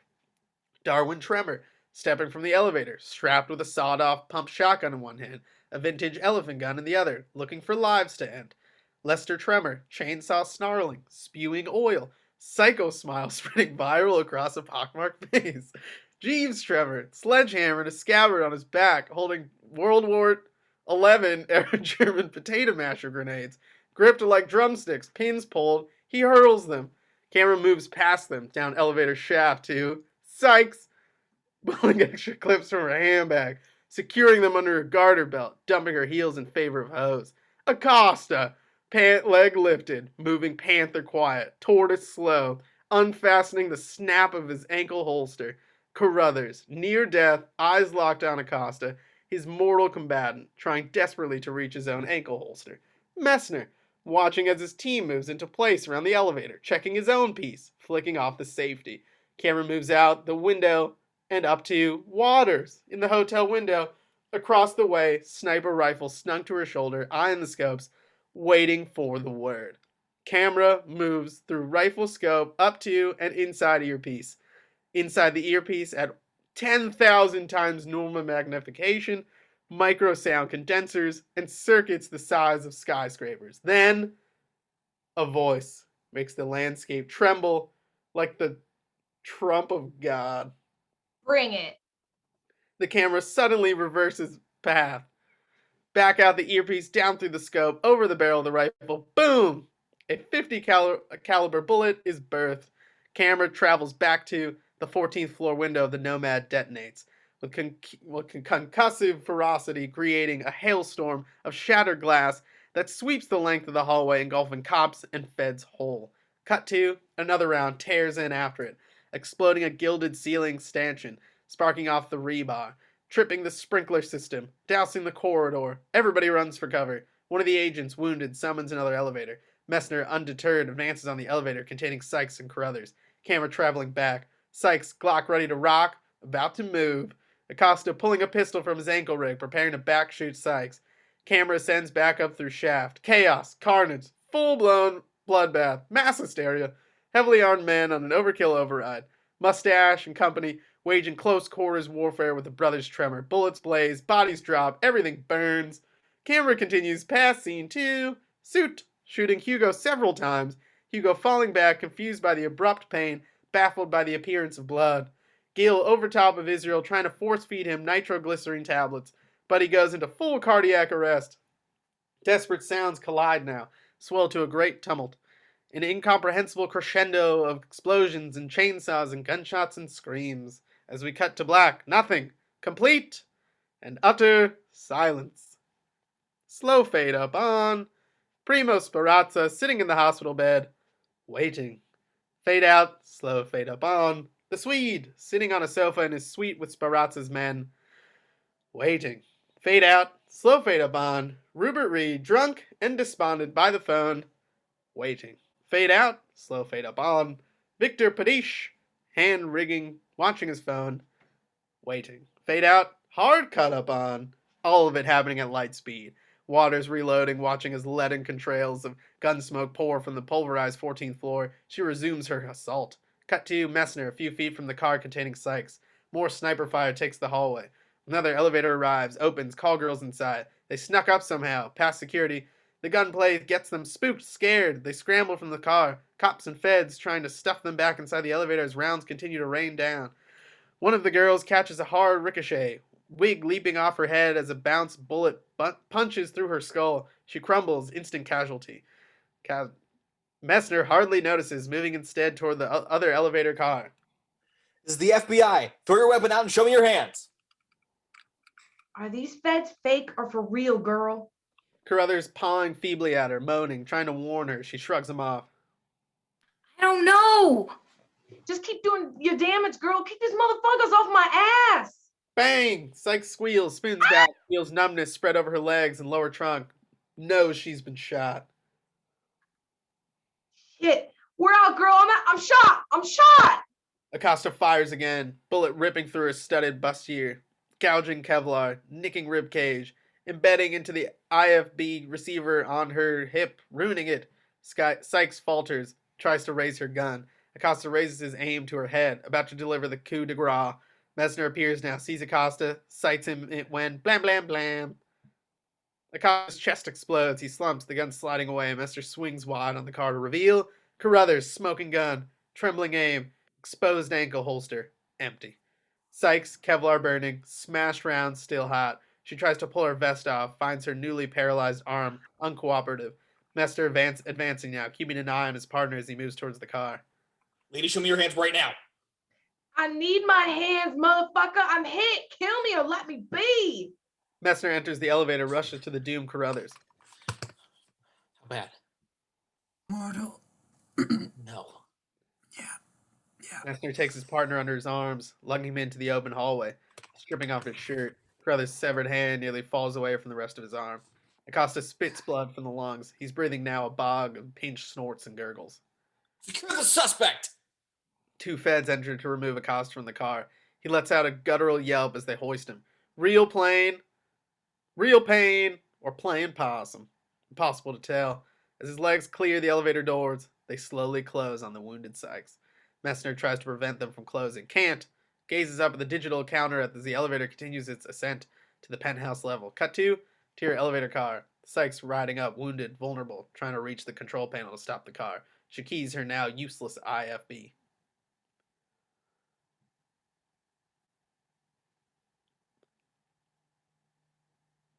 She's muted. Sorry. Girl, I'm inside. I'm on my way up. This elevator's going to the penthouse. Can you hear me? Baby? Can you hear me? Cut to interior Horizon Hotel, top floor same. Waters, panicked, pulling the Barrett up off its tripod, hitting the hallway, double timing to the stairwell. She has no idea that she's lost radio contact with Waters. Sit tight if you can hear me, girl. I can't do the shit from here. I'm moving down for sightline. Cut to interior penthouse hallway same. Plaster and debris everywhere. Sprinklers tripped. Most of Mustache's team shot, shredded, or burnt to a crisp. Pieces of building and bodies either waterlogged or fully ablaze. Mustache and Darwin play duck and cover, exchanging fire. Jeeves, out of grenades, sledgehammer swinging, crushing wall studs, scattering remaining security team members. Ivy, sheltered, having survived the opening salvos, gets a hold of a gun from a chainsaw shorn former security member. Lester sees Ivy arming himself, blitzes him, chainsaw snarling, revved out, sending fan tails of gristle and chipped bone everywhere. Less than 15 feet separate them. Ivy fires, shots deflected off the blade's teeth. Seconds from getting gutted, he adjusts his aim high, emptying the gun into Lester's chest. Bullets blazing haywire, blowing out between Lester's shoulders, stopping a hard charge cold. Lester, lopsided, bullet dazed, drools blood, then dies. Ivy jumps his clip, searches for another. The chainsaw falls, stalls. Jeeves, hefting the sledgehammer like a hayseed John Henry, looks over his older brother's life come to an end. He reacts badly. Jeeves buries the sledge in a wall, takes up the chainsaw, rips the pull cord, resumes the charge. Ivy finds a clip, slams it in the stock, points, pulls, trigger stick, hammer jam. He falls to his back, scurrying away, trouble finding traction, soles slipping. He keeps pulling the trigger. Jeeves straddles him from above, raises the saw like a great wooden stake about to bring it down. Bam! Ivy's automatic discharges. The round splits the saw's gas tank, spritzing fuel, dousing Jeeves. A beat before the tank suddenly arcs, exploding, lighting Jeeves up like a 400-pound bonfire, bouncing him off the walls. A human Hindenburg, fully engulfed. He flails, burns, howls, falls. Molten fat melts off his body like lard butter. Darwin, dismayed, both brothers down. He moves on Mustache, dispatches him with the detached efficiency, snapping his neck clean. He then starts toward Ivy, who's trying desperately to crawl out of there. Cut to your penthouse, same. Hugo crawling across the floor, knees dragging over his own blood trail, trying to reach Isreal on the ground, dying. Soot's gun is jammed. He clears it efficiently, patiently reloading the weapon as Doc Gill in panic mode performs full chest compressions on Buddy as we cut to interior hallway, 14th floor, same. Messner doing the same to Carruthers, trying to restart his heart. Acosta lays there silently, slowly bleeding out, being tended to by a team of agents. In the background, cops and feds gather near the window, searching for the assailant. Binoculars and rifle scopes strafing the Horizon Hotel across the way, concentrating at the open window near the top floor. Cut to interior Horizon Hotel, 14th floor hallway, same. Waters running up the hallway past alarmed maid service and hotel staff. She reaches the lower floor window and raises the scope to her eyes, searching for Sykes. Girl, where are you? Talk to me. How bad are you hit? Waters' point of view, she sees the feds and cops in the Nomad window across the way. Smoke clears, her field of vision through the scope expands, sharpens. Ah, Georgia, goddamn baby, please talk to me. Please say something. And that's when she spots it. The call girl, face obscured, lying dead from a headshot in the hallway. Her heart sinks, and she assumes the worst. Sykes is dead. Motherfuckers! She flicks to full auto and opens fire right through the glass in front of her. Big gas-ejected shells pop from breech like bowling pins. The gathered throng across the way in the Nomad window seem to vaporize in a violent collage of heat, blood, and building chunks. Waters bucks big saws, blasting away with the barrette. Sorry, baby. So sorry. I loved you so much. Cut to interior elevator, same. Sykes standing now, knock-kneed, Kevlar discarded, down to a black bra and miniskirt, blood dribbling over her midriff. Deep indentation near her sternum, big yellow bruise and bloom. The bullet didn't penetrate. Her elevator arrives at the penthouse level, and as the doors open, we cut to interior penthouse, hallway, same. Darwin looming over Ivy, about to bring the sledge down squarely on his skull. The elevator doors open in his periphery. He looks over, sees Sykes standing there, barely clothed, wet with blood, gun in her hand, and grins. Sykes, seeing Darwin standing over Ivy, holding a sledgehammer, recognizes him as the perv from earlier. She levels the Glock, stepping out of the elevator, steadying herself against the wall, steadying her arm on Darwin's head. Drop that hammer. And I drop this one. Know a killer motherfucker. Know they voice. Know they feel. And know you about to die by one. Then the sound of a helicopter intrudes. Rudder thrum. Building steadily. Growing louder. The floor seems to shake as the chopper approaches. Nervous eyes dart. Nobody moves. Cut to interior penthouse apartment, same. The chopper draws closer, growing louder. Hugo still trying to crawl toward his down boss. Soot finishes him off with a flush headshot. Gil frantic, rapid chest compressions on Isreal, who gags, starts, coughs, heart back up and beating. His watery gaze moves from Gil to Soot, who now stands over top of him, aiming the 9mm down at him. Isreal averts his eyes. The end has come. He looks over and sees his lambskin coat lying there, soaking in Beanie's blood, ruined beyond recognition. A tear escapes his eye. Forgive me. Soot puts the gun flush with Buddy's skull when suddenly the ceiling begins to tremble and shake, the sound of a helicopter filling the air. Cut to interior hallway, 14th floor same. Messner is losing Carruthers, can't revive him, begins to crack, hammering on his chest. It's no use! He's dead. He sobs. Something slides from his pocket. He glances down. Sees that the bag containing Elmore's severed fingers has fallen from his pocket. Doesn't remember hanging on to them. He replaces them in his pocket, looks down at his dead friend, sees his severed hand, almost missing fingers. The absurdity of this makes Messner want to cry laughing. And that's when he hears the chopper and sees it as it rises up past their floor, past the contingent of cops and feds slugging it out with Waters across the street. Interior Horizon Hotel, 14th floor, same. Waters, ears ringing with gunfire reverb, reloading, salvos of return fire ripping back at her. Then all at once, the shooting stops. She pauses, thinks it's a ploy, then suddenly peers over the windowsill as the Bell Ranger comes into view over the Nomad, touching down on its narrow rooftop. Interior penthouse, same. The doors to the penthouse level are bashed open and the windows implode as FBI tactical agents rappel in. Weapons drawn, swarming, surrounding the scene, shouting commands. Darwin Tremor drops the sledge jackrabbits for the elevator, diving in as the door closes. Sykes stumbling toward Ivy. He sees she's injured, scoops her up like a new bride. She places something in his hand, Acosta's fake FBI credentials. Ivy looks, nods, gets it.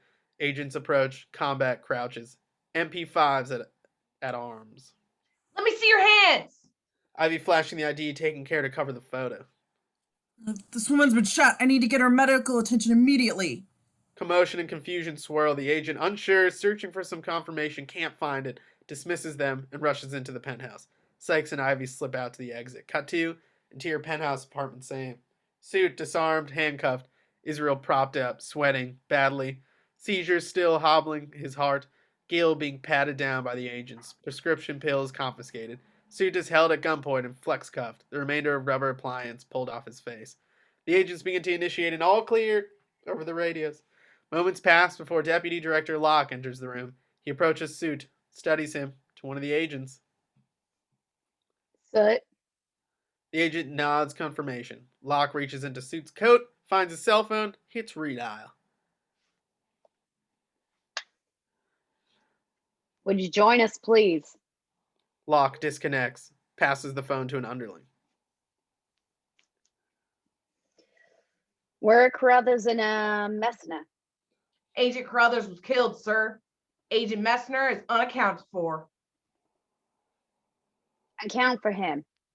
Cut to interior stairwell, same. Messner bounding up the steps, gun drawn, hears voices coming down the stairs toward him. Stops, checks his weapon. Cut to interior stairwell, same. Ivy and Sykes descending the stairs. He carries her like a princess, sweeping her down, landing after landing. What's your name, baby girl? Sykes somehow shy, sweet, gazing up at him. Georgia. Ivy, big smile. Georgia on my mind with your fine ass. You know you saved this man. You know I did, baby. A deep, dark one at that. Now, if you ain't a dog, which you don't look like. Never in a million, girl. Good. Then all you gotta be is grateful. No doubt. That's my mom's there. Taught me them skills. You love her? My mama? Come on, shorty, you gotta ask. You hurting pretty bad. Got hit twice. It's going around, ain't it? Motherfuckers catching bullets like it's common cold up in this bitch. I think I accidentally shot and killed my boy today. Well, if it ain't comfort, if it's any comfort, it's going in there to act like a fool, baby. Straight rocking heat and slaying. For real? Mm-hmm. And your boy very well might have been one of them. True? Like a motherfucker. That takes some of the sting out. I probably would have busted on you too. And what a shame that would have been. I feel like I know you, girl. I feel like I've known you forever. You gonna let me see your scars? You do the right thing. Sit with me while I heal. Let it develop slow. What were you doing here anyway? Supposed to kill this fool named Buddy Isreal? This gets Ivy's biggest grin. Damn, baby girl, you making a fool man fall hard now. He reaches the 17th floor, rounds the corner, nearly runs into Messner, has a gun thrust in his face. FBI, you're under arrest. Put her down and get up against that wall. Sykes recognizes him, and in a blink has a gun under his chin. Don't play out of this string because it's a real short, and I didn't do your man downstairs. I found him that way. Now, whether or not you believe that ain't the least bit important. We either gonna work this out and live or stay doing the shit we've been doing and die. Now, I ain't got no beef with you or with y'all bureau, so you better off just moving on and let us be. Messner eyes moving from Ivy to Sykes. Stalemate. No sense pushing. He moves past them, hits the stairwell exit on 18. Ivy and Sykes resume their trek down the stairs. Interior hallway, penthouse floor. Messner bashing in from the stairwell. Whip pan over to reveal the Swede, still accompanied by the Sparazza goons, arriving in the elevator at the same time. Cut to interior elevator. Darwin on his way down, rolling around on the floor of the car, covering himself in congealed blood and bullet casings. Yet more blood on himself. Slicking back his hair, losing the security jacket, splashing yet more blood on himself. Satisfied, he snatches Carruthers' FBI credentials up off the floor and waits. Cut to interior Horizon Hotel, 14th floor same. The elevator arrives at the far end. A small Asian man carrying a stack of clean towels steps off and starts down the hall. Sees Waters, sees the 45 trained on him, does an abrupt about-face, and disappears back inside the car. Waters lowers the gun, wipes tears. The area around her is littered with spent 50 caliber shells. Oh. The 14th floor of the Nomad is now empty. Sirens wail in the distance. Down below, Waters can see a bevy of law enforcement personnel streaming toward the horizon. She slowly takes the barrette off the ledge, begins breaking it down, glancing up at the penthouse of the Nomad as we cut to interior penthouse apartment same. Director Locke waits. Messner and the Swede appear in the doorway. The Swede nods to all concerned and starts toward Isreal. Doc Gill acknowledges the Swede.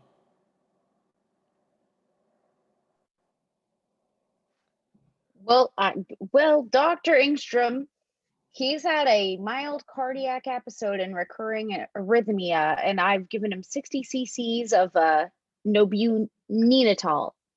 The Swede kneels down next to Isreal, dropping his black valise, cracking it open. Messner, dazed, dumbfounded, sees Locke. Deputy Director Locke. Locke approaches, lays a comforting arm on Messner, guiding him to a chair. Here, sit, please. This is him, the hitman hired to kill Israel. He's a doctor? Difficult to explain everything now, but much larger issues loom. I'm sorry about Carruthers. Damnedest thing to have to die for. The Swede, working on Isreal, shaking his head. Something's wrong. He stands, crosses to Locke, silently confers. Very well. Take Mr. Isreal to the roof. He'll be traveling with us. Suddenly, Soot breaks from his captors, sprinting for the shattered penthouse windows, launching himself. A swan dive out into the open air. He hangs there for a moment, an aesthetically striking form, like Lazarus cast against a cobalt blue sky, backlit by the sun from the lake below, till gravity grabs, pulls, plummeting him toward Earth, sending him headlong into the vast expanse of concrete below. This startlingly event is dismissed by mutual shrugs and a collective lack of concern. Messner is absolutely agog. What the hell? What is this? People died. Agent Carruthers is dead. We have to transport Mr. Isreal to Las Vegas. Time is of the essence. The Gulf Stream is standing by on the jetway at Lake Tahoe International. Lake Tahoe, if you're fancy. I'm sorry. I'm restricted to disclosing all this any more information. Return to Washington. You'll be debriefed in a couple of days. Locke says no more. Starts out the penthouse with a Swede, Dr. Gill and Buddy Isreal in tow. A Bureau forensics team arrives to quietly tag and bag the dead. Messner stands there, absolutely agog. Cut to interior Nomad Hotel lobby day. Hives of activity. Cardones and crime scene lockdowns like onion layers, multiple law enforcement agencies, confounded, confused, too many cooks, too many kitchens. Nobody knows who the hell's in charge. Local paramedics and EMTs cart out the wounded. Coroners and MEs cart out the dead. Reporters and national news outlets crowd police barricades outside, competing for coverage as the camera pans over to reveal Acosta is wheeled through the lobby, hooked up to IV and oxygen, looking ghastly, like something exhumed. He catches the eye of the pimply casino employee and manages a wink. He's flex cuffed to the gurney and pushed against the wall for the moment as the agents move off to deal with the recent appearance of Lazlo's suit. His body has been unceremoniously splattered over the parking lot. As the agents depart, Acosta peers down at his shackles. Simple plastic binding rods. He smiles. A moment later, the stiletto blade fires from his sleeve as the camera pans over to reveal Darwin Tremor staggering out of an open elevator, blood-sodden, head down, FBI badge held aloft for all it's worth. Playing it up, free pass. Agents rush in, hold him upright, hold him toward a line of awaiting ambulances outside as the camera pans over to reveal Ivy and Sykes being released from the stairwell, cut chains sliding off. Ivy holds up pilfered FBI creds. Rampant confusion makes the moment possible. He's waved through carrying Sykes, looking every bit the Good Samaritan. Sykes, a mess of mascara, adorned in her unmentionables, looking every bit the prostitute she appears to be. She spots the woman at the counter from earlier. The woman gazes back, jaw agape. Sykes can only shrug. If you can't beat him, join him. She and Ivy cross the lobby as the camera pans over to reveal Messner, morose, exiting another elevator with the sheet-draped body of Carruthers on a gurney. Ganderson, the nomad owner, spots him, starts over, looks to unleash, gets close enough to catch Messner's expression, sees it in his eyes. Enough dead bodies for one day. Messner continues moving through the lobby, hears the chopper taking off as camera tilts up to reveal through the clear glass atrium of the Nomad, the Bell Ranger goes airborne against an impossibly clear winter sky, banking south toward Las Vegas. Camera tilts down to reveal the Horizon Hotel across the way, the 14th floor window. Interior Horizon Hotel, 14th floor day. Waters, gear stowed, seemingly indifferent about the level of law enforcement heading up her way, about to launch an Alamo-like last stand in honor of her fallen sister. They're friends. She hears commotion erupt from outside as survivors begin filing from the building. She takes up the barrette, gazing through the scope, looking, stops. Holy guacamole. It's her. It's Sykes. She's not dead. And she's alive. And being carried by a man. A big, gorgeous black man that she's gazing upon with utter love and longing. A boulder-sized lump takes shape in Water's throat. Betrayed. Backbit. Tears come too fast to contain. Too many to control. Numbed. The sensation leaving her fingers, she finds herself racking the bolt on the Barrett and gazing through crosshairs, taking aim on Ivy's head. Behind her, the elevator arrives, and a dozen armed cops hoorah from it, hustling the length of the hall, descending down on her.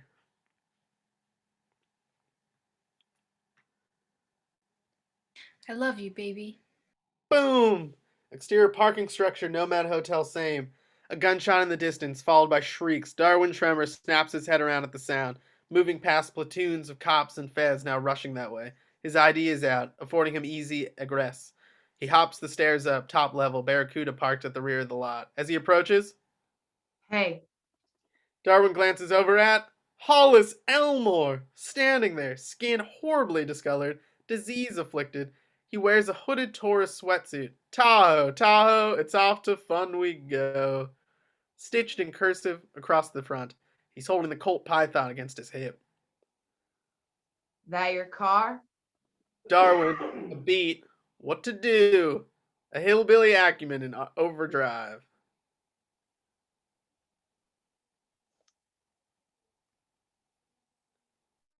Well, no, I'm a confiscated. I'm a FBI. Now Elmore agent. raises the Colt with his good hand, advancing on Darwin, moving gingerly, his legs not quite there. Your FBI. Darwin tries to stay tight, composed. That's right. And I'd advise you to lower your weapon, sir. Elmore keeps coming. You investigating those murders out at the lake? Well, 3 men were ambushed shot. 2 men and their bodies tossed into the lake. The other has a severe hypothermia, possible dementia, and will probably be a multiple amputee by the week's end, if he lives that long. Darwin.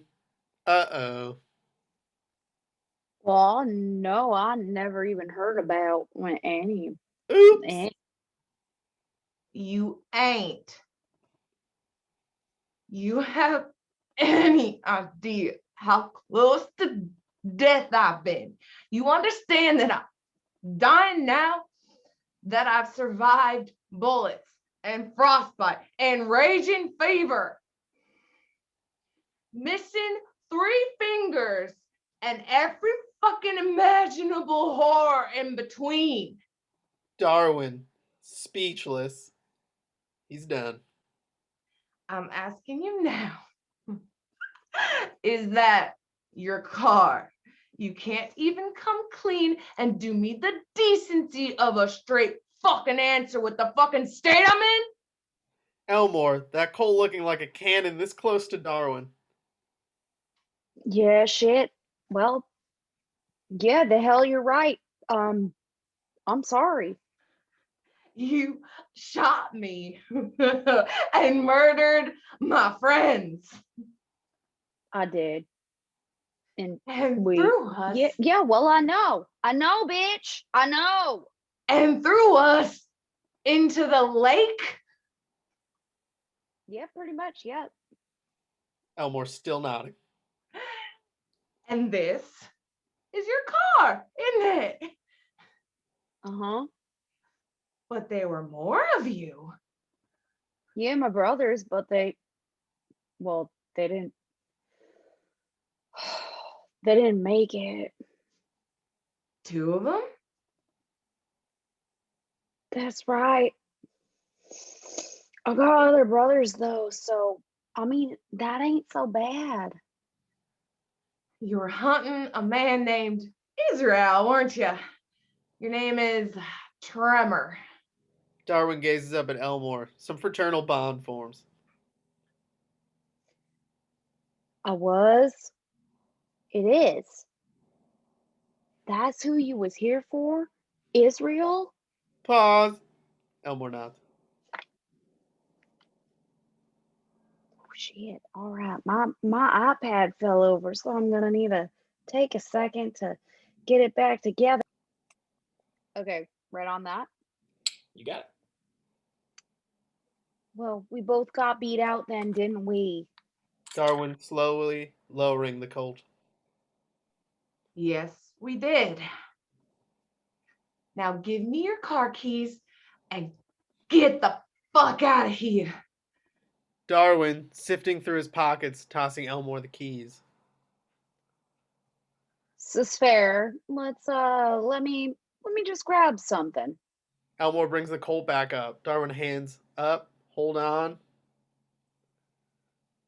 No. I'm done with all that. He reaches in, pulls a joint off the dashboard, forages, finds matches, lights up, starts off.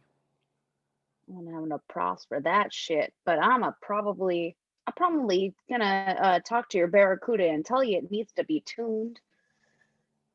Air filter's old. Plugs might be bad. Heaters and AC ain't worked in forever. Am I right? There's some good drugs in the glove box there. Some homespun and keep you smiling. Semi-lucid at the least. Well, Godspeed to you then. And that, sorry about all that. Sway at the world, the winners and losers, sways it's how it's always gonna be. Darwin walking away, taking huge hits off that joint. Traipsing down the steps, getting stoned out of his mind. Elmore reconsidering, looking at the Colt. Oh, fuck that. As he backs, shoots Darwin with all 6 rounds to the python, blowing holes through him. Darwin goes lopsided, legs falling, lit joint still smoking in his mouth as he dies standing, only to fall like cut timber seconds later. Elmore acts quickly, sliding into the Cuda and starting it. That big block Hemi roaring to life under the hood. Cut to exterior Nomad Hotel and Casino Day. Pedestrians and passerbys drawn to the commotion at the Nomad. The bottleneck bogs traffic down, making it impossible to move. Elmore crouches low as police and emergency personnel cross in front of the car. Slowly, the crosswalk begins to thin and then finally clear, save a single man. Messner, standing right in front of the Barracuda, staring at the tires, staring at Elmore. The two lock eyes as he moves around to the driver's side, reaching into his pocket. Elmore lifts the Colt up off his lap, putting his heavily bandaged hand on the wheel. Then he sees Messner's FBI creds clipped to his belt. Can't tell if this one's legit. He sets the Colt down on the floorboard as Messner walks up, pulling a plastic bag from his pocket, the one containing 3 severed fingers. He glances down at Elmore's mummified left hand, holding out the bag for him to take. Elmore, unsure, accepting the bag, seeing what's inside, embarrassed by it. He sets it down on the seat next to him. Your friends were taken to Carson City Memorial. They're going to be autopsied and shipped back for burial.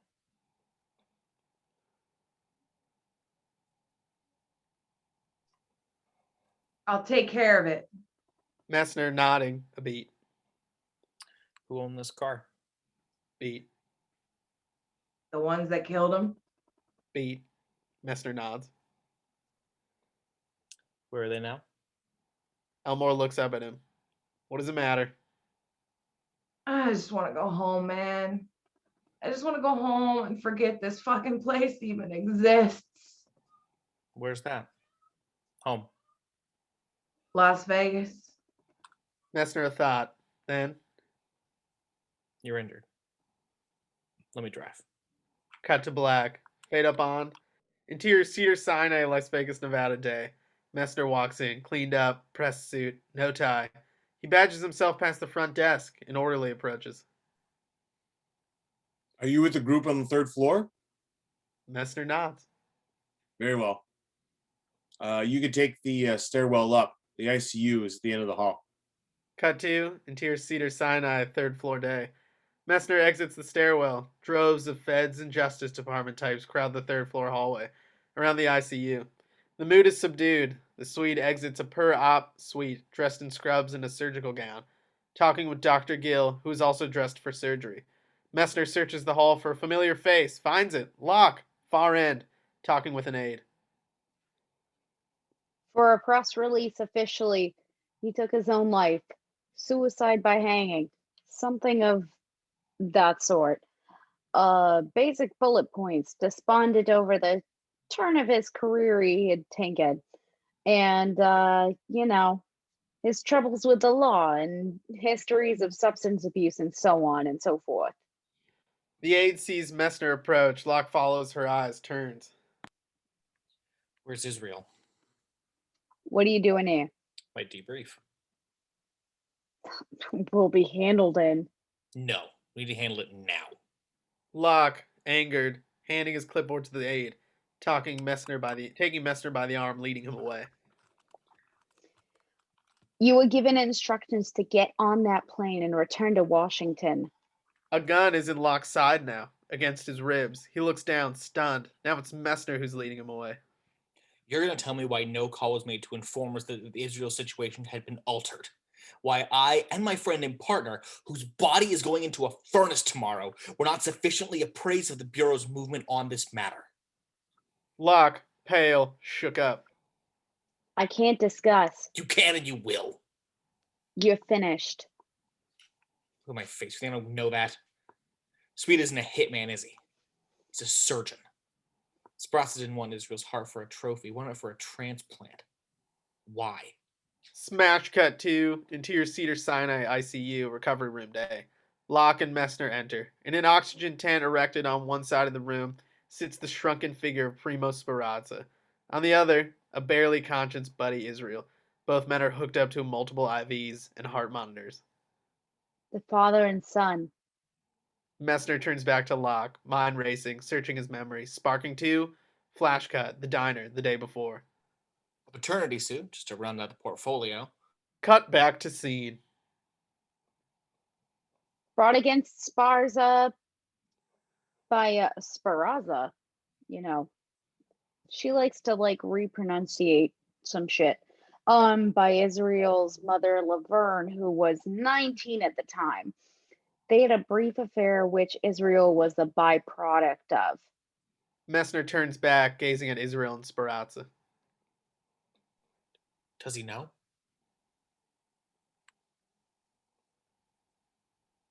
Well, he does now. Isreal and Speranza glare at one another across the room with pure, unadulterated hate for the other. So the wiretaps of Padiche and Serna. Cut to the reel-to-reel machine spins. Some Swede, real badass. Supposedly a specialist. Cut back to Dr. Sven Instrom of he's the head of cardiology at the Stockholm University and the foremost he's the head of the head heart and whatever the specialty of that shenanigans of that one university. That one, oh, shenanigans. What is it? It's Stockholm, and it's the head of all of Europe.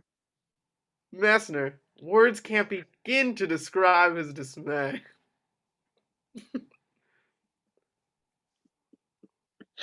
Okay, I'm back. Okay. Sparso was in failing health and he was looking for a donut. And the Sonny had betrayed and turned him so thoroughly it seemed an obvious choice. So all of our intel was bogus to begin with. Yes, well, the actual content went to the Lazlo shot, the man who plunged to his death from the penthouse yesterday. He was to neutralize Israel's involvement and entourage in this prep for the removal of his hut. Oh, we got more. All right. Well, Engstrom was to handle the surgery itself on site with the assistance of Dr. Gregory Gill, with the assistance of another physician who was also on Speranza's payroll. Messner steps closer to Locke, close enough to throttle him. When did you know all this? Information was arriving all day yesterday. So like when we finally figured out who Speranza actually was, we Oops. Slip up. Too much talking. Locke goes silent. What? What do you mean who Speranza actually was? Locke says nothing. Messner levels his gun on him. Are you insane? Almost. What do you mean who Speranza actually was? Locke reluctantly hands Messner the confidential package we saw delivered to him earlier in the film. Messner pulls the photos of a post-op Primo Speranza cut to the diner, Carruthers and Messner the day before. You realize Speranza's had 36 major medical procedures performed on him since 1953? All elective plastic surgery, every single one of them. Cut back to scene. Wasn't elective, wasn't undertaken to save his life, and it wasn't cosmetic, it was reconstructive. Just like the weekend at the Super Bowl. Look at the date of the first procedure. Yeah. 53. And I'm reading your line, so that's my own bad. The same year that Speranza murdered Agent Freeman Heller. Messner, a slow, sickening realization taking hold. Flash cut to Jersey Turnpike, the past. A 51 Ford Fairlane flush with an embankment, bullet perforated, dead body draped. A top-coated man stalks the vehicle's sole survivor, Freeman Heller, shooting him in the back. He rolls over and is shot point blank in the face. The camera tilts up to the top-coated gunman, who returns the pistol to its holster, revealing an FBI badge, clearly visible, clipped to his waist. Flash cut back to Messner staring at Speranza. Now he knows. Holy shit. That's Heller, isn't it? Primo Speranza was in Heller's alias. He went deep cover in 1940 and he stayed undercover for over 10 years. And he, amassing materials against the mafia and other criminal syndicates. He may have ripped the organization wide open, but like Appalachia, sorry. But they've gone rogue and swapped allegiances, so they gave the order to terminate his cover. Flash cut 2. Freeman Heller / Primo Speranza, lying there on the turnpike, unblinking blue eyes staring up dead, bullet punctures issuing blood, swelling consuming the facial features, distorting, perverting. Then, inexplicably, those blue eyes blink. He survived the shooting, but like injuries he sustained triggered a degenerative bone disease that required a constant surgery, forever altering his features, so he assumed his alias full time. Oh my god. The figment that was Primo Soparza was he became flesh and blood.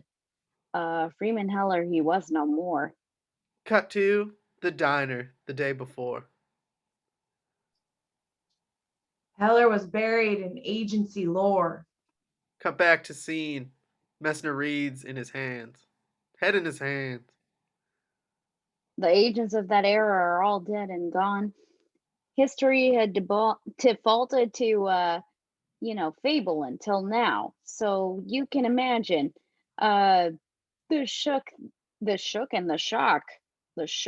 if you will, through all the corridors of power in DC, that Heller's co-op predates the Second World War. That's over 60 years of intel. Do you know how valuable that could be? That's a treasure now. So you made another deal. I wouldn't go that far. But you did. And have. And now people are dead. Did Speranza become more valuable than Isreal? And did you make another deal? A beat.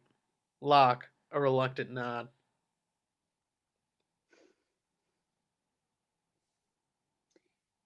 Israel's agreement with the government was it was tossed out, and we're now attempting to rehabilitate him with to the point that where a transplant can be attempted. Messner glowers at Locke. Can't believe what he's hearing. You're trying to save Speranza.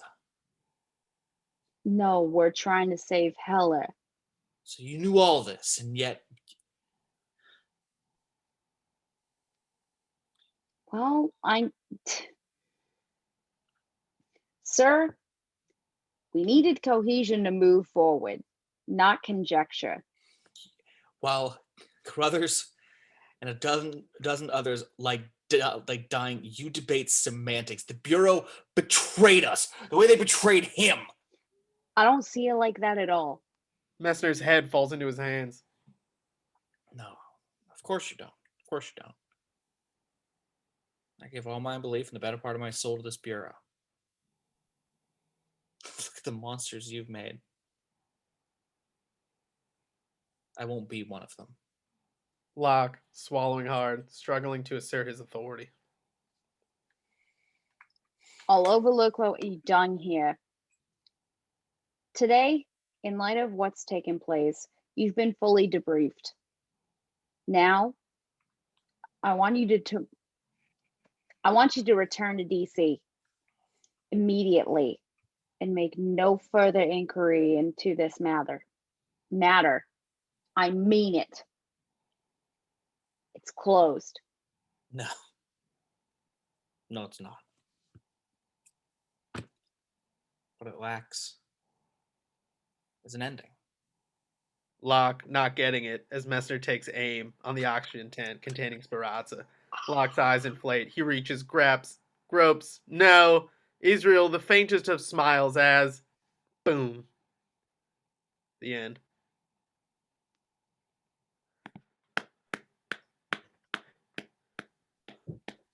And that was Smokin' Aces. We'll see y'all at the next one.